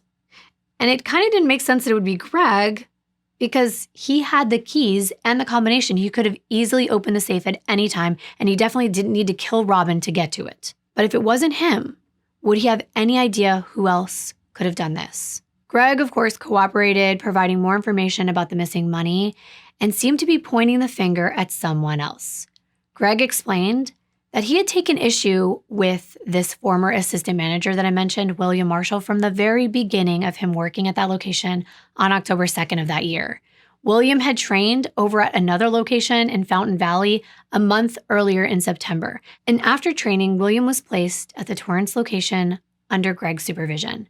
But what rubbed him the wrong way was that from the beginning, Greg said that William asked for a raise, just right away asking for more money, and came in late on 2 occasions. And okay, I mean, sure, that's a bit bold and a little irresponsible, but not over the top. However, to Greg, it warranted a suspension for 4 days. He ran a tight ship at his store, and he wanted to set a precedent in the beginning that wasn't acceptable. Then on the morning of the 15th of October, while William was on that 4-day suspension, money was missing from the safe when Robin opened the store that day. She reported this right to Greg. There were no signs of forced entry on the restaurant doors or the safe, and the only people who had keys to the store and the safe and the combination to the safe at the time were Greg, Robin, and William. Greg didn't want to jump to conclusions, but before he could really investigate, William called him on the morning of the 18th, just 3 days later, reporting that $1,120 was missing from the safe. William was the one who was working this shift before on the previous night. He had locked the restaurant at 10 p.m., and then he was the first person to return the next morning. So between the time he left and the morning, someone stole the money. And again, there were no signs of forced entry. This Kentucky Fried Chicken location had never experienced any thefts before William began working there. So Greg, of course, reported this to the police and thought it was William because it kind of made sense to him. And then on October 20th, 10 days before Robin was killed, Greg once again suspended William, believing that he was the thief, even though he didn't have any concrete proof. And then they installed a new combination lock on the safe and changed the code without telling William. By October 26, Greg decided to terminate William because he was able to find a replacement by having Cheryl Fuller transfer from another location. At that point, he provided William with a letter setting forth the reasons for his termination, including, among other things, his tardiness and, of course, the missing money. William handed over his keys to the exterior doors and to the safe. Then, Greg went a step further and changed the locks to the restaurant. After this, he provided new keys to Robin and Cheryl, as well as the new safe code. And all of this is what prompted that change in how the money was handled at the end of the night. Not leaving the money in the safe because they still weren't sure how it was going missing. After his termination, William wrote a letter to Greg, and he was pleading to please have his job back, to reconsider. He really, really wanted to keep his job. He even offered to take money out of his own paycheck and replace what had been taken. Well, Greg assumed that this was an admission of guilt, so it only solidified his decision to replace William with Cheryl. And all of this was being provided to detectives to clear Greg's name and to offer William as a potential suspect. Maybe he had a grudge against Robin for reporting the first theft, But Cheryl was the one that was supposed to be working that night. So perhaps William wanted to get back at her for taking his position. Plus, he was supposed to come in that day to retrieve his briefcase and return his uniforms. It does sound plausible. Disgruntled employees have killed for revenge. However, every angle needed to be explored. And crime in Los Angeles in the 1980s was at an all-time high. The city was plagued by gang violence, drug trafficking, and many other forms of crime. The crack cocaine epidemic had begun in the mid-80s, and it had a devastating impact on the city. It led to a surge in violence and social unrest. And at the time of Robin's murder, Los Angeles had the highest homicide rate in the country, with over 1,000 murders committed. There were 4 people being murdered every day.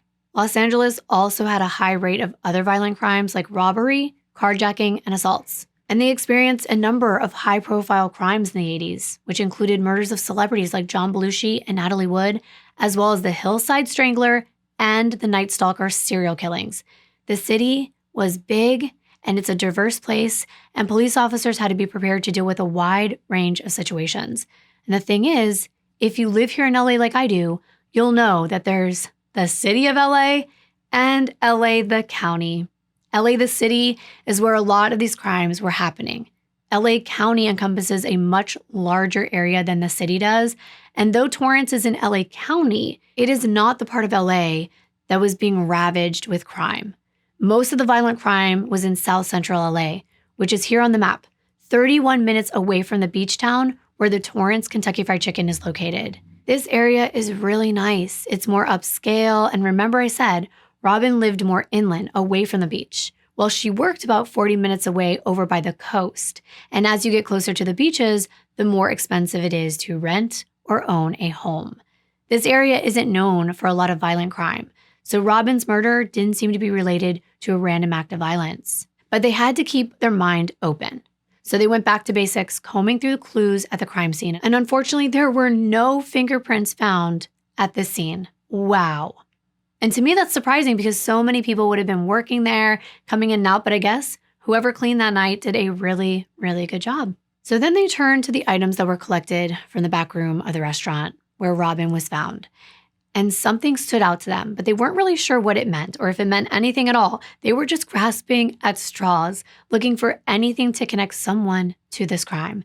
And this item right here stood out because they couldn't figure out where it came from or what it was. It was an oddly shaped piece of foam rubber, and it was a little curved, as you can see in this picture. It could be trash, from either an employee working that day or even a customer that came in the restaurant and maybe it just got swept into the area and back. They weren't sure how it got there, and they weren't sure what its purpose was. They were stumped. I wouldn't know what it was. It kind of looks like an old maxi pad. I mean, it's not, I don't think, but that's what it looked like to me. It was like a fat, thick foam maxi pad. That's what it looked like. Some of the detectives thought it looked like it could be padding on like a backpack strap or a purse handle, because maybe the killer was wearing a backpack and they got in a struggle with Robin and it broke. They didn't know.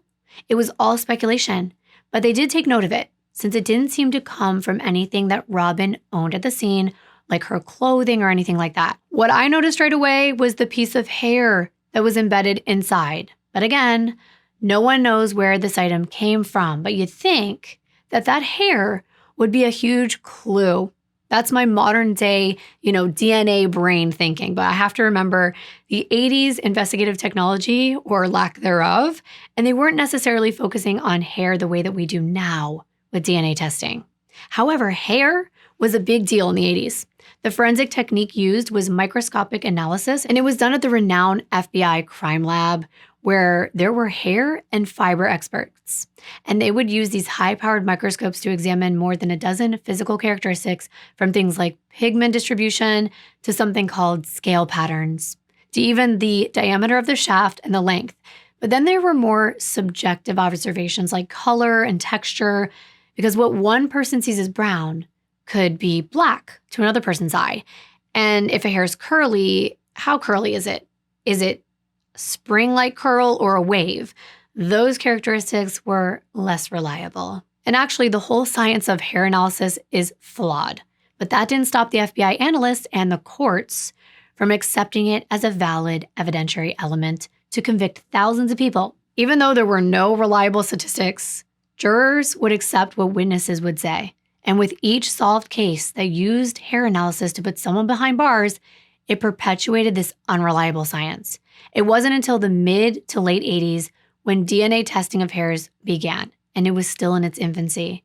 But it blew the mind of a lot of scientists when they realized that two microscopically indistinguishable hairs were not from the same person. It was scientifically invalid to look at hairs under a microscope and compare them and connect them with people. And according to the Innocence Project, nearly a quarter of the more than 300 people that have been exonerated by DNA had been convicted in part by hair analysis. Another thing is, hair is so easily shed. I mean, so much of my hair is everywhere, and it gets embedded on things that could come from all over and anyone. You could be walking down the street and get someone else's hair on your shirt, and they didn't do anything wrong. So it is very questionable evidence. And without much to go on, they began looking into William Marshall. He was only 23 years old at the time, and by all accounts, he was friendly, he was quite religious, he went to church on a regular basis, and was known to be very ambitious. But detectives decided to pay him a visit on October 31st after obtaining all the information from Greg. The detectives visit William's residence where he lived with his girlfriend, Yvonne. When the detectives arrive at William's home and they knock on the door, William answers. When he was informed that a murder had taken place at the Torrance Kentucky Fried Chicken restaurant, William remained composed and he cooperated. He willingly accompanied the detectives to the police station for additional questioning. Now, during the drive to the station, the detectives were taking note of anything that stood out. First, they noted that William never asked who was killed. Instead, he waited for them to tell him. And then they made another observation. They noticed that William had a Band-Aid on his left index finger when he was in the cop car. But later, once he was in the interview room, the Band-Aid was no longer there. But later, it was located in the ashtray in the back of the cop car. We don't have those anymore. But that used to be a thing. The cut on his finger looked like it was fresh. And the detectives observed that William was right-handed. And they asked him about the cut, and he was very forthcoming. He said he got it the night before. He provided detailed information about all of his activities on the prior evening. According to his statement, he said he was home at around 7 o'clock p.m. And at that time, he left to go to a nearby liquor store, and then he returned back to the house at approximately 8 p.m. Then he helped his girlfriend Yvonne prepare dinner, and that is how he injured his finger. He was cutting garlic. He said he ate dinner with Yvonne and her children, they watched TV, and then they went to bed. William also agreed to provide hair and fingerprint samples and permission to search his home, and he even called Yvonne telling her to give the detectives permission to search the house and to give them the clothing that he was wearing the previous night. William also gave them a blood sample. He was honest about having weapons on him as well. The detectives asked him if he had any knives, and William showed a pocket knife that he always carried. The detectives initially confiscated this knife, but it was returned to him because it was too small to be the murder weapon. Now it was time to ask Yvonne a few questions, mostly to secure William's alibi. She agreed to speak with them and confirmed that William was with her the night before. He had come home around 6:30 or 7 p.m. Then they made spaghetti for dinner, and he was with her for the rest of the night. However, she did mention that she went to bed around 9:30 and remembered that William was still watching TV or playing a video game, but that he was in bed later and he was in bed when she woke up in the morning. Since they had Yvonne in front of him at that moment, they decided to show her a few pictures of the items from the crime scene to see if she recognized any of them. And one of those items was that weird piece of foam. Remember that thing? So Yvonne took a look and they asked her if she happened to know what this thing was. Considering, William worked at Kentucky Fried Chicken, maybe it was something related to the restaurant and Yvonne might have seen it before. But when she looked at it, she was like, no, I have never seen that before. Yvonne was credible, she was forthcoming, and she was supportive of William. They didn't have anything to hold him on, so he was not arrested. He was let go. Meanwhile, I want to let you know what was going on with the Hoynes family, the impact that Robin's death had on all of them. As the oldest child, Kim stepped up and helped her parents with Robin's funeral arrangements. She assisted them in choosing the burial plot at Rose Hills Memorial Park in Whittier. She helped them pick out the coffin that Robin would be laid to rest in and what clothing she would wear. It was a very emotional time. One thing they needed help with was what to have engraved on Robin's tombstone. You never think you're going to be making these decisions for your child or your sister, but this was their reality. And fortunately, they had some help with this. Their pastor stepped up with a suggestion, something that eerily came from Robin herself just a little while before she was killed. The pastor told her family that she played a Q&A with a church Bible study group. And one of the questions that was posed to Robin was, if you died tomorrow, what would you want on your tombstone? Wow, that's actually really chilling. But Robin's answer was, quote, "Robin's not here, she's gone home," end quote. So that was that. The family had that exact sentence engraved on Robin's gravestone. Here's a picture of it with a teddy bear in the middle. The funeral services were so full, there were people who had to stand outside of the building. And it just goes to show you how many people loved Robin and what an impact her death had on them. Even people that did not know her went to pay their respects to her family because they heard the news about what happened to her, except for one person, Cheryl Fuller, the girl that had traded shifts with Robin on the night of her murder. Rumors had spread that the Hoynes family, they were upset with Cheryl, and they didn't want her to be present at Robin's funeral. When word got around to Cheryl, she was left feeling really guilty and remorseful, and she didn't know what to do. She couldn't help but think that it should have been her that died instead of Robin. If only Cheryl hadn't asked her to pick up that shift, then maybe Robin would still be alive. And that's tough. And honestly, we will never know that because right now the case was unsolved. So it could very well have been a targeted attack. And even if it wasn't, Cheryl was not responsible. The person who did this was. There hadn't been any new leads in Robin's murder investigation since a few days after Halloween. Detectives were made aware of a report that was filed by a manager of another Kentucky Fried Chicken location that was 30 miles away from the one in Torrance. This one was out in Fountain Valley. And in that report, the manager, Peter Goetz, said he was working the night shift at the Fountain Valley location on November 2nd, and he was the only one left inside when a guy that he did not know and had never met before drove up to the drive-thru window. This was around 11 p.m. after hours. So Peter approached the window and asked the guy if he needed help. All this guy did was ask what time it was, even though there was a clock right in front of him on the wall that he could clearly see through the drive-thru window. He didn't actually have to knock on there or anything because you could see it through the glass. Then after this, Peter watched this guy park his car and then walk up to one of his employees, John Stumbo. He was still in the parking lot after ending his shift. And then a couple minutes later, the doorbell on the employee door rang. So Peter looked through the people and he saw John. So he opened the door. But then that strange guy was standing right behind him. That's when John asked Peter if this stranger could quickly use the phone. But Peter, per their policy, refused to let him inside. The very next day, Peter filed a police report. But no crime had actually taken place at the Fountain Valley location. For all they knew, maybe this employee, John, was a friend of this man in the parking lot. But because William was a person of interest in Robin's case, they decided to put his photo, along with ones of other men, into a photo array and ask Peter if he recognized any of them as the man that he saw that night. And he picked William's picture out. However, just him being at a place that he formerly worked, because remember he was trained there, wasn't a crime. Maybe he was friends with John, and maybe they trained together or worked together, and they were just hanging out.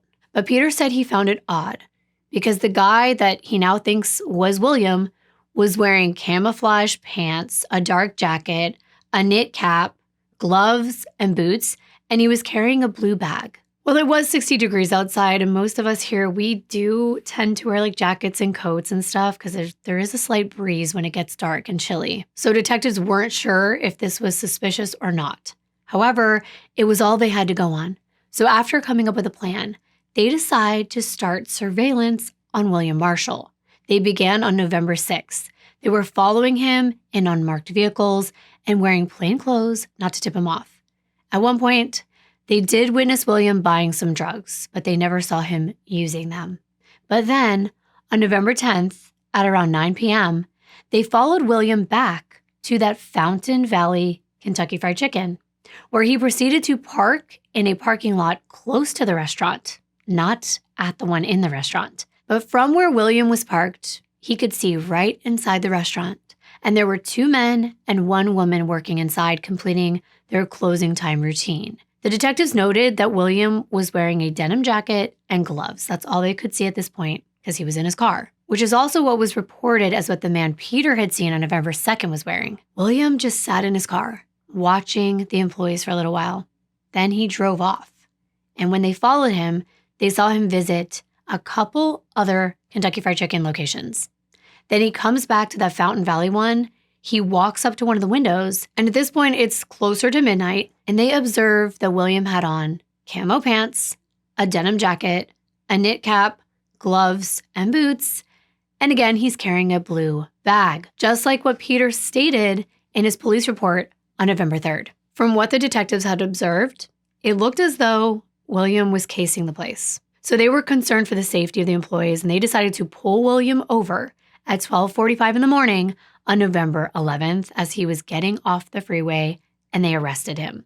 Now here's a picture of William sitting on the curb following his arrest. Here's another perspective. I mean, to me, those clothes look pretty normal for LA. Even the style back then, the jean jacket, the camo pants and boots. Even now, that's kind of in style. I was expecting to see a black trench coat and more of a disguise. However, get this. When Detective Gilbert and Kronk searched his car, they opened up that blue bag, and inside, they found a 5-inch long boning knife. This is what it looked like. Then, when William was searched during booking, they found 3 more gloves, as well as the same 3-inch pocket knife in his pants pocket that he showed them during his initial interview. At this point, under California law, Detective Lancaster had 2 days to either charge William for a crime or let him go. So he took everything that they had thus far to the district attorney. They were confident that even though it was all circumstantial, the DA would move forward with this case. So they even informed Robin's family that they had who they believed was the killer in custody. However, the detectives wouldn't provide the Hoynes with any additional information. It was a waiting game. And Kim was feeling a lot of pressure because she was the one that her parents were really leaning on at this time. She even moved back in with them for a couple weeks so that their whole family could be together. Now, they were a family of 5 instead of 6. It was very hard. This was a grieving process that they had never been through before. And as a young woman, Kim tried to have some sense of normalcy in her life. She even went to Disneyland with her cousins since they were in town for Robin's funeral. But all that did was bring her nightmares. There was one nightmare when Kim was frantically looking throughout Tom Sawyer's treehouse at Disneyland, and she wanted to find Robin, but she was nowhere. She couldn't find her anywhere, and everything reminded the family of the void that her death had created. They missed so many things that Robin did and the things she liked, like when she would sing the Oscar Mayer jingle in her funny high-pitched voice, or when she took longer than anyone to say a prayer. It was the little things, and they knew it would never be the same. They could no longer cook Robin's favorite meals, like pork chops and applesauce, and the holidays would be way too hard without her there. They remembered how it would take Robin forever to open Christmas gifts, and now they would wait a lifetime just to see her face again. It really hit her father harder than anyone else at the time. He was plagued by guilt and inadequacy. He believed that he had not done enough to protect his precious daughter. His remorse was so deep that he often found himself sitting on the edge of his bed, lost in thoughts of Robin. He was grieving in his own way, thinking that any second she might be running down that hallway to say hello to him like she had for 21 years. The family had so many unanswered questions. Things like, did Robin let her kill her inside? Did she know them? Was her death quick? Or did she suffer? Was she sexually violated in any way? And at this point, they still hadn't gotten access to the autopsy report, so they had no idea how she died. And now, it was as hard for Ethel and Virgil to allow their other daughters out of their sight. Whenever Wendy or Trisha wanted to go do something that any normal teenager would do, they were met with resistance from their parents, and rightfully so. They wanted to protect them, to hold them tightly, to keep them safe within the bubble of their home. They were hoping that convicting Robin's killer would bring them some relief. But instead, Detective Lancaster informed them of some bad news. The DA had completely rejected the case. There just wasn't enough concrete connections between William and Robin's murder. The only solid connection between William and Robin was that they both worked at the Torrance Kentucky Fried Chicken. None of William's fingerprints were found at the scene, and nothing found on him when he was arrested or in his home could be connected to the crime scene. Unfortunately, the police had no choice but to let him go. As soon as he was free, his girlfriend picked him up, and that was it. The case was at a dead end. And Robin's family was furious. They truly believed that this was the man that took Robin's life, and he gets to walk free? How? It made perfect sense to the detectives that he was guilty. He was working at the same location with Robin. He knew Robin, and she knew him. He had the keys to the store and the safe when money went missing 2 times. And then no thefts happened until the night Robin was killed. And money is a good enough motive for him to kill Robin if she stood in the way of him stealing it like they believed that he had done those 2 other times, one of which Robin was responsible for reporting. They knew whoever did this didn't break in. Robin was told by Cheryl that William may come by. They think he waited until Robin was alone at closing time and knocked on the door. And since Robin was expecting him, she let him in. However, she also knew that he had been fired for potentially stealing money. So she didn't want to leave it out on the counter where Greg had seen it last. Instead, Robin took the extra 2 minutes to hide the money in the safe because she knew, unlike him, that the combination had been changed. And if he tried to steal it, he wouldn't be able to. I don't think she could have ever imagined he would actually kill her for it. The fact that Robin's keys to the restaurant and the safe were never found shows that he most likely stabbed her to gain access to them. He had already turned his in, and he got let in by Robin, but needed her keys to unlock that safe. Once Robin was defenseless and lying there dying, he used her keys to unlock the safe. But that's when he realized that there was a new combination lock and code. So he tried, but he failed to break into it, and then left, after, at the very least, stealing the little money that poor Robin had in her purse, which he dumped onto the floor, scrambling to find something to make this crime worth it to him. Yeah, it does seem to make perfect sense, but some things didn't add up. Like the 2 knives that were found were only 3 and 5 inches in length, and the medical examiner noted that the stab wound to Robin's back was 9 inches in depth. William had an alibi, and none of Robin's things were found at his home or in his car, and none of his fingerprints were found at the scene. But what no one knew is that the clue to link the killer to the scene was within the items collected from the Kentucky Fried Chicken on Halloween. Unfortunately, the case had been set aside until a viable lead came, which would take years. The Hoynes family tried their best to move on, but as Halloween approached in 1985, marking a year since Robin's death, it brought with it so much pain and grief. It was no longer a date that they looked forward to. They didn't dress up, hand out candy, or even decorate anymore. Instead, their home remained as dark as it was the night that they found out about Robin's murder. No lights on, no celebrations. They couldn't even say the word Halloween. And anytime they heard it, all it did was bring back painful and haunting memories. The family had resigned themselves to their new reality, that Robin's case would probably never be solved. So they tried to take comfort in believing that a higher power would get justice some way, someday, on their own. Life had to go on. And in June of 1985, Wendy was honored in the Los Angeles Times for being an A student at Lucerna High School, doing her best to throw herself into her studies. She finally graduated in 1986. But Robin wasn't there to see it. She wasn't there to see Trisha get married. She was now Trisha Van Voorhis. And Trisha's children, who came a couple years later, would never meet their Auntie Robin. It was heartbreaking. And then in the midst of all their pain, Virgil got sick. He was struggling with emphysema, which is a debilitating and progressive lung disease. And in his case, it was terminal.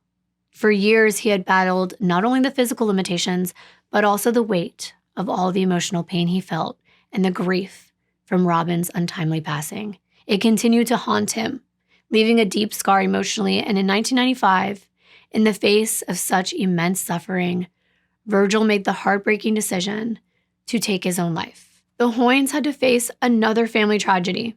They said that it was absolutely devastating, Even though they knew he was dying of a deadly disease, the real reason they believed he chose to leave this world was because he was dying of grief. I noticed on Virgil's tombstone, the family decided to engrave, quote, "Dad's not here. He's with Robin," end quote. Years passed, and Detective Lancaster retired, and Robin's case had become very cold, but he never forgot about her. And then 19 Halloweens later, in 2003, a new deputy district attorney named John Lewin had created a cold case task force. Their job was to go through unsolved cases. He was obsessed with solving unsolved cases. So much so, he said that even if he won the lottery, he would still be spending time trying to get justice for these victims. And he eventually began to focus on Robin's case. And as he delved into the details, there was no doubt in his mind that William Marshall was responsible. He just had to figure out how to prove it. He assigned Torrance Police Detective James Wallace, a cold case homicide detective, to the case. Detective Wallace had a unique background. He was in architecture and a degree in design, which made him a very visual person with a keen eye for detail, and that helped him when he was looking through evidence, and that's what he was spending hours doing in Robin's case. He began going back through all the evidence that they had from all the way back in 1984, all the pictures, videos, and items that I've shown you. And finally, he believed that he found a break in the case, what he called an anomaly in the room at the crime scene. What is it, you may ask? Well, I think some of you may be able to guess. It was that mysterious piece of foam. In his mind, after attempting to figure out where it came from, he concluded it didn't belong there. It didn't come from anywhere in the restaurant. So that meant it had to come from either Robin or the killer, because no one else they interviewed knew what it was. Wallace examined everything left behind that Robin owned. They went through her car and all her other possessions, and this piece of foam didn't match anything belonging to her. So Wallace concluded it had to come from the killer. They left it behind. So if he could figure out what it was and where it came from, he thought that he could crack this case. Wow. I get so excited when I hear things like this because I would be filled with so much adrenaline trying to figure it out. And he didn't have much to go on. There were only a few pictures of William, his mugshot, and the ones taken of him on the side of the road the night he was pulled over, arrested, and his car was searched. So from head to toe, Wallace examined every article of clothing that William was wearing that he could see. Could this piece of foam have fallen out of his jacket or his pants or his boots? And that's when he noticed something. In one of the pictures of William, the one of him sitting on the curb wearing these boots, the angle of the picture and the way it was shot showed what appeared to be a foam cushioning part. Could it be? Could the foam have fallen out from one of his boots? Here's what these type of work boots look like. This isn't the best example, but you see this cushiony part around the back of the heel. Most of us know. I think my shoes even have that today. That's what we're talking about. Most of us wouldn't even know that it was there. But if we were to take apart our shoe, we would find that there was a foam type of material. Well, what was so awesome is that these boots had been taken in as evidence during William's arrest. And here's another picture of them in inventory, but this picture didn't provide more information. So Wallace wondered, could they possibly still be in storage? Well, they were, almost 2 decades later. And I got to thinking, wow, I wonder how much stuff is stored at these evidence lockers and police departments. And I'm so glad that they don't throw it away. Because once Wallace located the boots, he noticed that one had the casing where the foam would have been, but it was so worn out that the foam had fallen out and the other one was still intact. He could not believe it. So he called the deputy DA with this news, but because they had to do things professionally, remember this isn't the 80s anymore, there are new policies in place. They had to send both pieces of foam to the FBI crime lab for testing. They needed this for extra confirmation, but they were sure that they were a match. So much so that in October of 2003, Detective Wallace called Ethel Hoynes to tell her the news. She was no longer in good health. And as a matter of fact, Kim had recently moved back in to help her. When Ethel heard that this was the Torrance cold case detective on the line, she screamed for Kim to come take this call. The detective relayed the information about the foam and it matching to William's boots, but he warned her that this was just the beginning of them building their case against him. there was still a lot of work to do and there was no guarantee that they could convict him. Well, Kim didn't waste any time passing the news along to her sisters. She called Trisha right away. Trisha had 2 teenagers of her own by then. And even with all the years that have passed, getting this news opened up a floodgate of emotions. It brought her back to the way that she felt on Halloween in 1984 when she found out that Robin had been killed. She actually always thought that William Marshall had done it, and from time to time, she wondered if he would ever confess, or if he just walked around every day without guilt, and that he had seemingly gotten away with it. Wendy was the next to hear the news. She was now in her 30s, not a teenager anymore, but she said that in so many ways, she was emotionally still 16.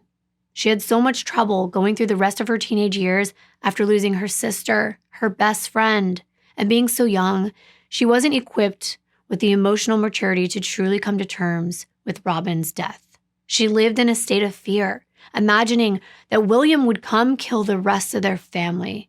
And now it seemed like there was hope, but that would again be shattered. And I'm not stringing you along. This is exactly what was happening, and I know it's very frustrating.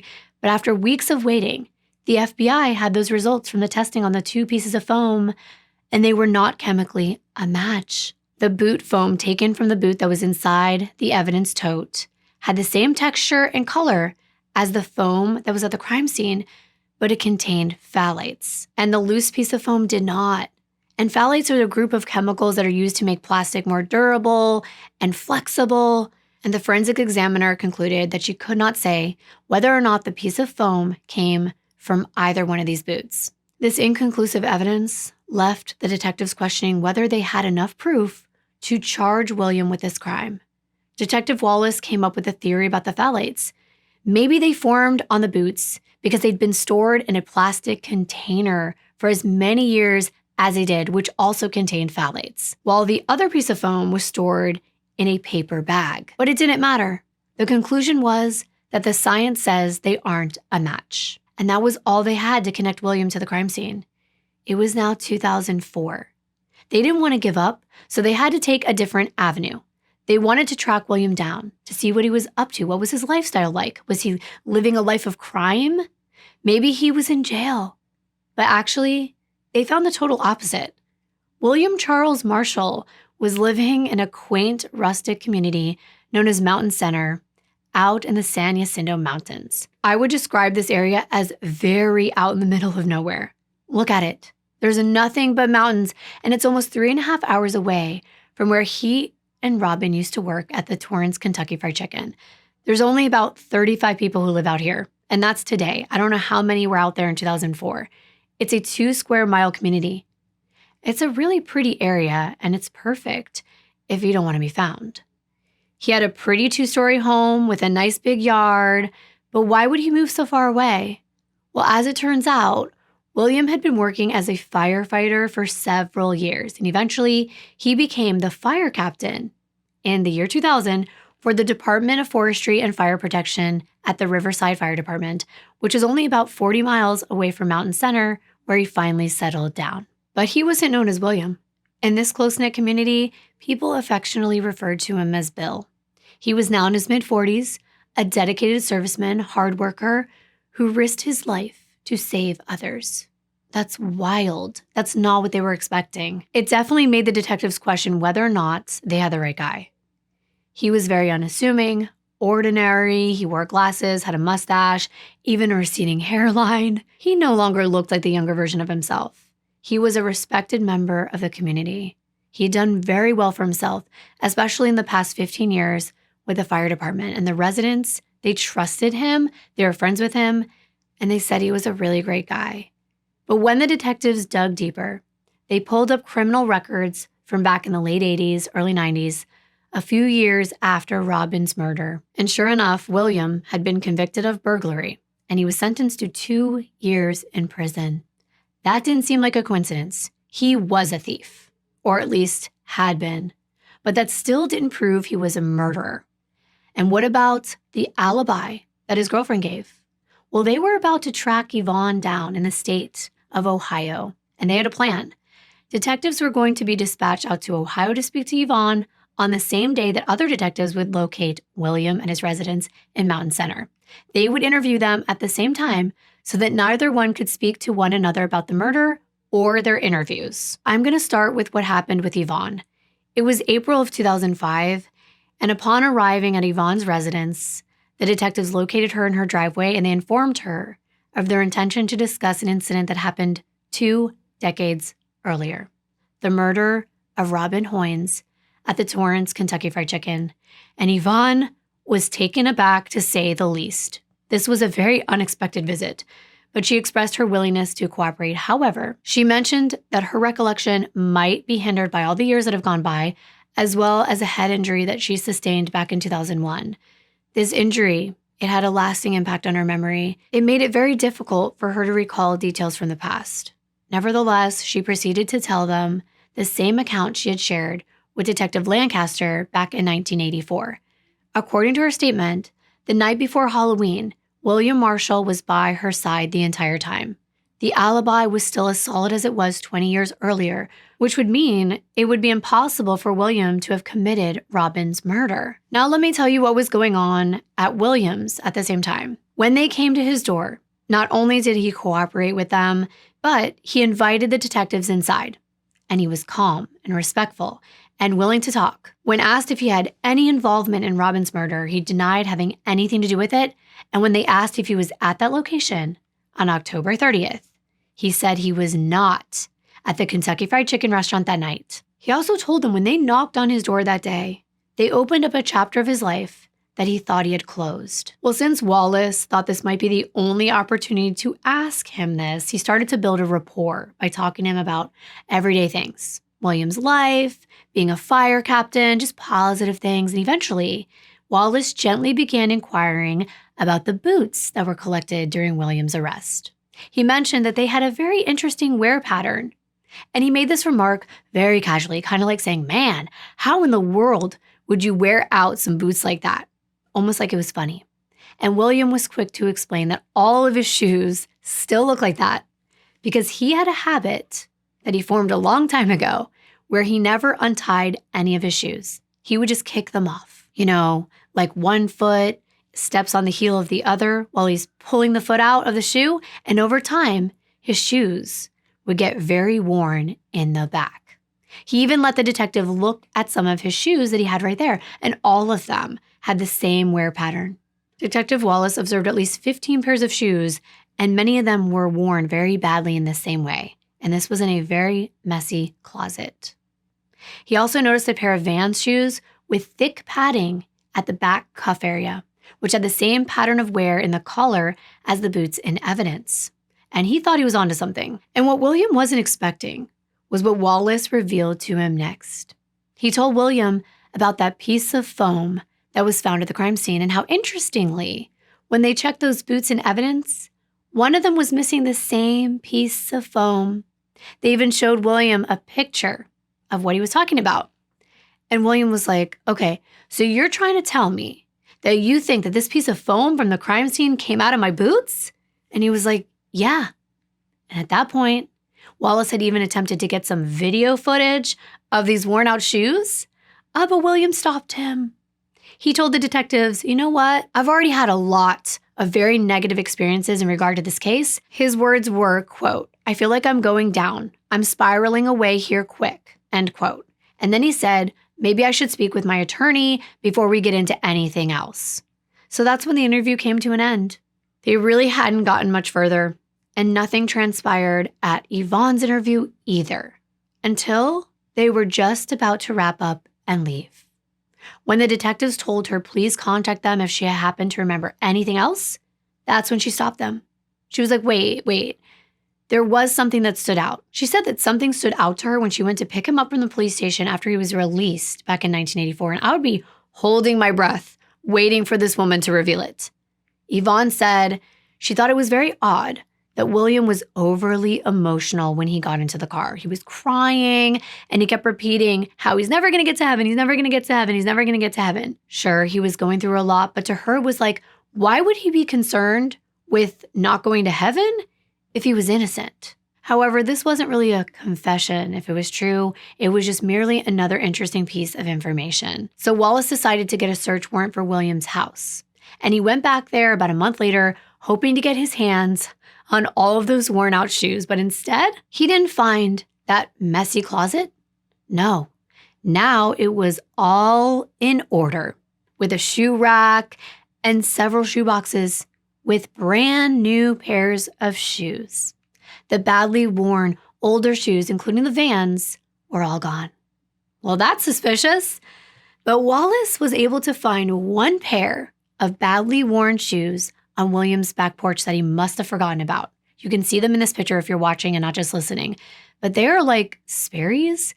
And not only is the heel all torn and worn out, but even the front had holes in it. But look at the heel. They're worn in the same way as the boots. You can even see the yellow foam pad inside almost falling out. So it stands to reason this was exactly how that foam piece of the crime scene got there. It's more than just a coincidence, it's a connection, but it's still a circumstantial one. So detectives moved to the other items that were collected, like blood swabs that had been taken back at the scene in the 80s. Back then, they could only do blood typing and antigen tests to see if the blood was human. They did not have the ability to test for DNA. And back in 1984, when the knife was collected, it was checked for any substances on it that were clear to the naked eye, and there were none. But David Sugiyama, a criminalist in the Los Angeles Crime Laboratory, tested the blood collected near the safe, and it was positive for human antigen at the time, which was to be expected. However, he also scraped the knife and recovered some tiny flakes from where the blade and the wooden handle met. These little flakes also tested positive for human antigen, meaning human blood had been present on that knife at one time. You know that boning knife I showed you? That one. But in 2004, the technology had advanced. So Los Angeles Sheriff's Department senior criminalist John Bockrath reviewed David's findings from back in 1984, and he subjected the blood from the knife to DNA testing. The result, unfortunately, no human DNA was detected. He also tested for DNA with the blood that was collected near the safe and on the floor near Robin's body, and it was a match to Robin's DNA. But none of the blood found at the scene matched Williams' DNA, and there was no blood found on the pocket knife that he carried, any of his clothing items, his boots, his gloves, or anything that was in his possession when he was detained by police. I hope I'm not losing you here, but I also want to mention that there were several different expert opinions on whether that 5-inch boning knife in Williams' bag could be the murder weapon. It is a single blade, thin knife. But initially, the medical examiner, Dr. Margaret Greenwald, she reported that Robin's back wound was at a depth of 9 inches. And if you were thinking when I said that was odd, stay with me. In 2005, criminalist Deborah Caldwell wrote a report that excluded Williams' boning knife as the murder weapon based upon Dr. Greenwald's depth measurement of 9 inches on that autopsy report because that's all she had to go on. However, Robin's was only the 3rd stab wound autopsy that Dr. Greenwald had ever done. But after she performed hundreds in her career, hundreds of knife wound autopsies, she realized she never again had one that deep. So she concluded, through having so much more experience, the depth can only roughly be estimated. And any stab wounds that penetrate the chest are problematic, especially in cases like Robin's, where you have a person of very slender build. That would mean there would be less depth needed to inflict as much damage. So because of this, Dr. Greenwald said that despite the 9-inch depth measurement in her report, the knife taken from Williams' bag, which only had a blade of 5 inches, could have been used to inflict the 2 stab wounds. And it makes sense because skin, organs, and tissue, it moves. It's not solid. So a shorter knife can potentially go deeper than its own length, and we kind of know that. The detectives needed another expert opinion, so they had Stephen Dowell, a criminalist with LA County Coroner's Department, come in, and he worked in the same lab as Deborah did, who said that it couldn't be Williams' knife. He was asked to review that report, and I know this is getting confusing, but just another person reviewing the report, whether or not Williams' knife could have done this. And he examined that single-edged boning knife with the 5 3/4-inch blade, and after speaking with Dr. Greenwald, the original ME, He discounted the finding in her report that the depth of one of those wounds was 9 inches. He said the depth measurements are so unreliable that most doctors don't even take them. He concluded that William's knife could not be excluded as the murder weapon. So far, so good. But it still wasn't enough. But meanwhile, after that interview Yvonne had with the detectives, she started to think about the entire situation, all the years that have gone by. So much had changed since she was a young woman, and something began to weigh on her conscience. She was currently in college at the time, and one of her professors happened to be a lawyer. So she pulled him aside for some friendly advice. When their conversation was over, Yvonne picked up the phone and called the Torrance Police Department, and she told them that she had some information they needed to know. She said that she had been so scared to tell the truth back in 1984 because William had beat her up so badly that she was scared he might kill her. So she didn't want to say anything. She didn't know what could happen to her. But now after all these years, she no longer has contact with him, and she feels like she needs to come clean. She lied. Not only back then, but also when detectives came to speak with her in Ohio. For one thing, she never had a brain injury. It wasn't true. And neither was William's alibi. The truth is, he wasn't with her on the night of October 30th in 1984. He told her to cover for him, not telling her what it was in reference to.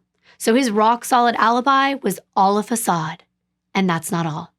She went on to admit that William was addicted to crack cocaine back in 1984 when the murder occurred, and that he was living in poverty trying to get by. So she was letting him stay at her place. And at some point between the day after the murder, so October 31st, and the time that she picked him up from jail, he was ranting and raving about the Bible, saying he wasn't going to go to heaven. And she finally asked him why he thought that.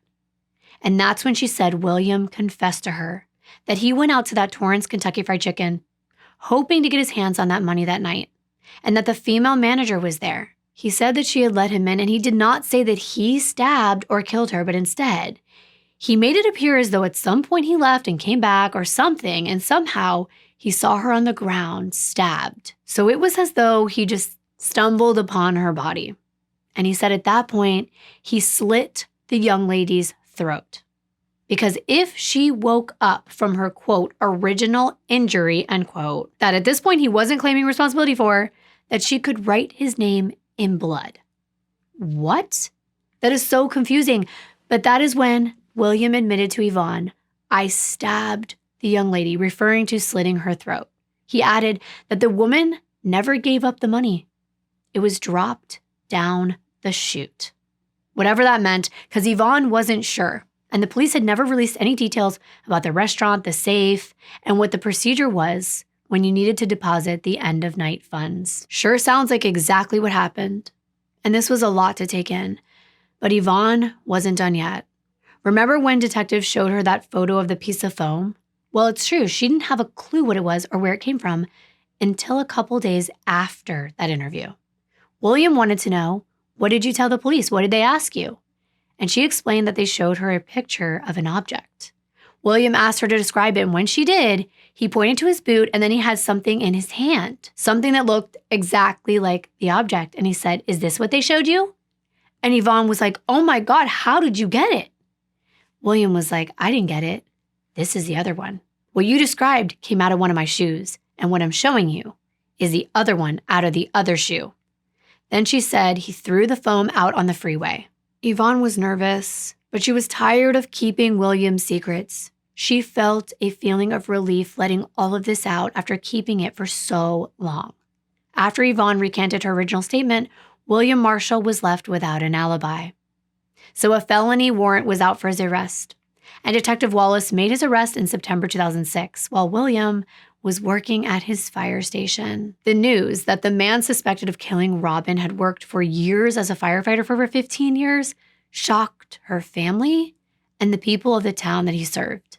A grand jury indicted him, and the 45-year-old was arraigned on September 29th. He sat emotionless, except for when the judge read the allegation of a special circumstance of robbery. That's when he jerked his head back like he was shocked. And I can't help but think of that Doja Cat meme. You're shocked? Don't be shocked. You're shocked? You're shocked? But what's not shocking is that he pleaded not guilty. In October of 2007, 23 years after Robin was killed, William Marshall found himself in a courtroom facing trial for her murder. Throughout the duration of the trial, William made a striking impression. He appeared in court every day, clutching his Bible in his hand. However, his physical appearance was a stark contrast to his demeanor. His legs and arms were shackled, which was a clear indication of the seriousness of the allegations against him.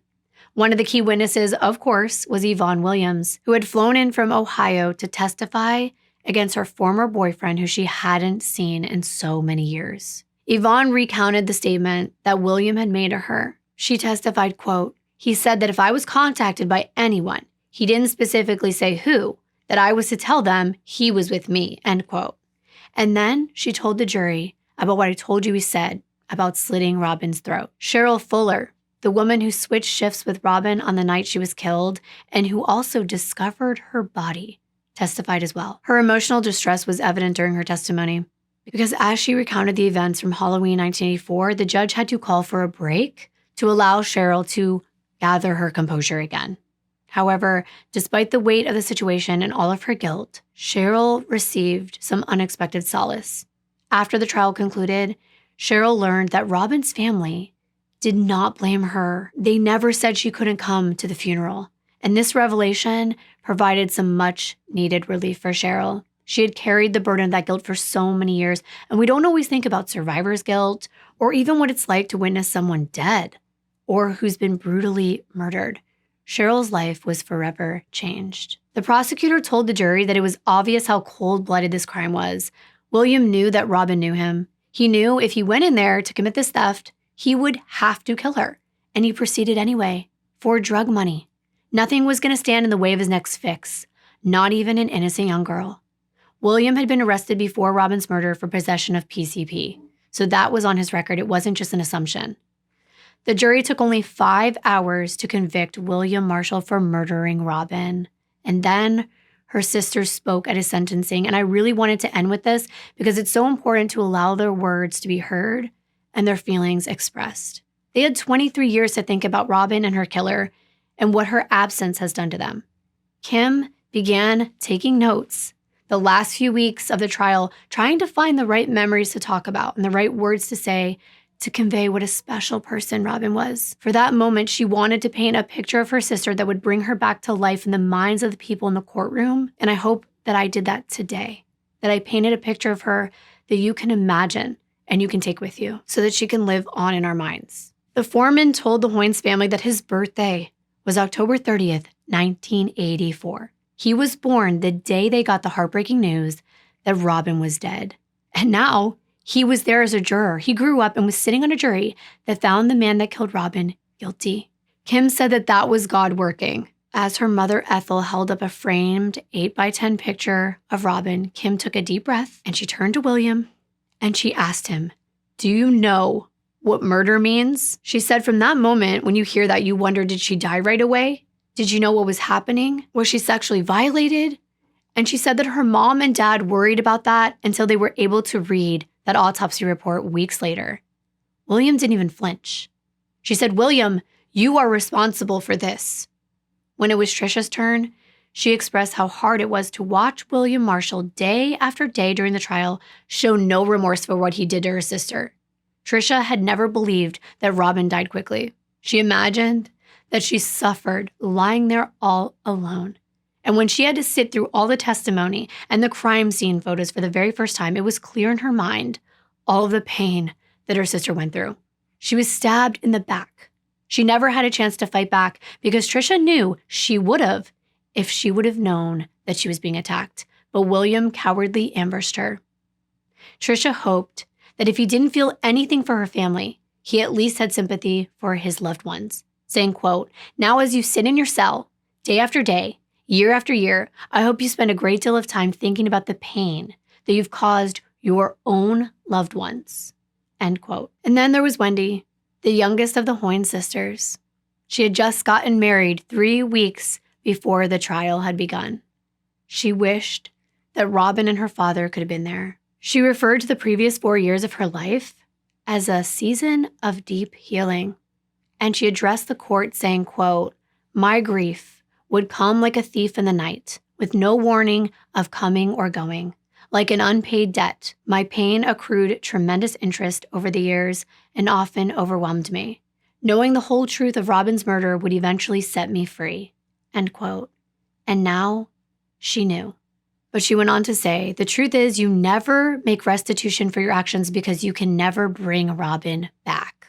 Robin's mom, Ethel, had written a letter to the prosecutor, which he read, and in part it said that a day never went by that she didn't miss her precious freckle-faced Robin, and she wished she was there. At the end, Kim thanked everyone on the case for their hard work, and she said that years don't make the hole disappear.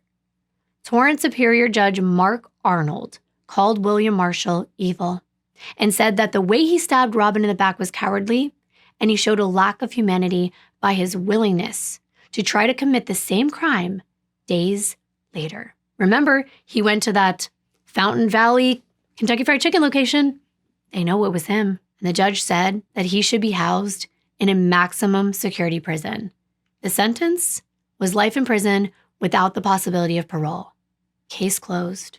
But for the Hoynes, it never is real closure.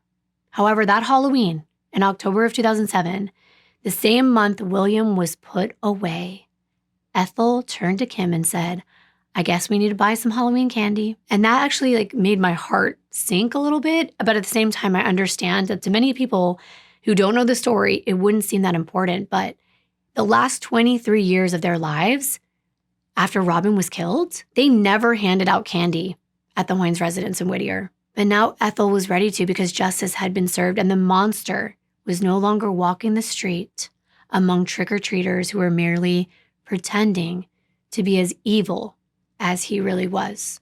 For the first time in over 2 decades, Ethel felt a glimmer of hope, and she decided to embrace the spirit of Halloween once again. The front porch was illuminated with bright lights coming from carved pumpkins, proudly displaying their toothy grins. The Hoynes family even sent a thank you letter to Yvonne for coming forward against William, and that she was instrumental in getting justice. But interestingly, I saw a post on Reddit that asked why nothing happened to her for lying all of those years and basically aiding and abetting him. And that's a valid question. And there were a lot of answers on Reddit, some of which were like, she's a victim too. She was afraid of him. She didn't know what to do or what was going to happen to her. You're dealing with a killer. But unless there was an evil motive on her part to hide it, like she had something to do with the crime, that would be one thing. But a lot of times police want to encourage people to come forward. And if they believe that telling the truth is going to put them behind bars, they're unlikely to do so. So good Samaritan laws do exist. And of course, I don't know the details. They could have made a deal with her.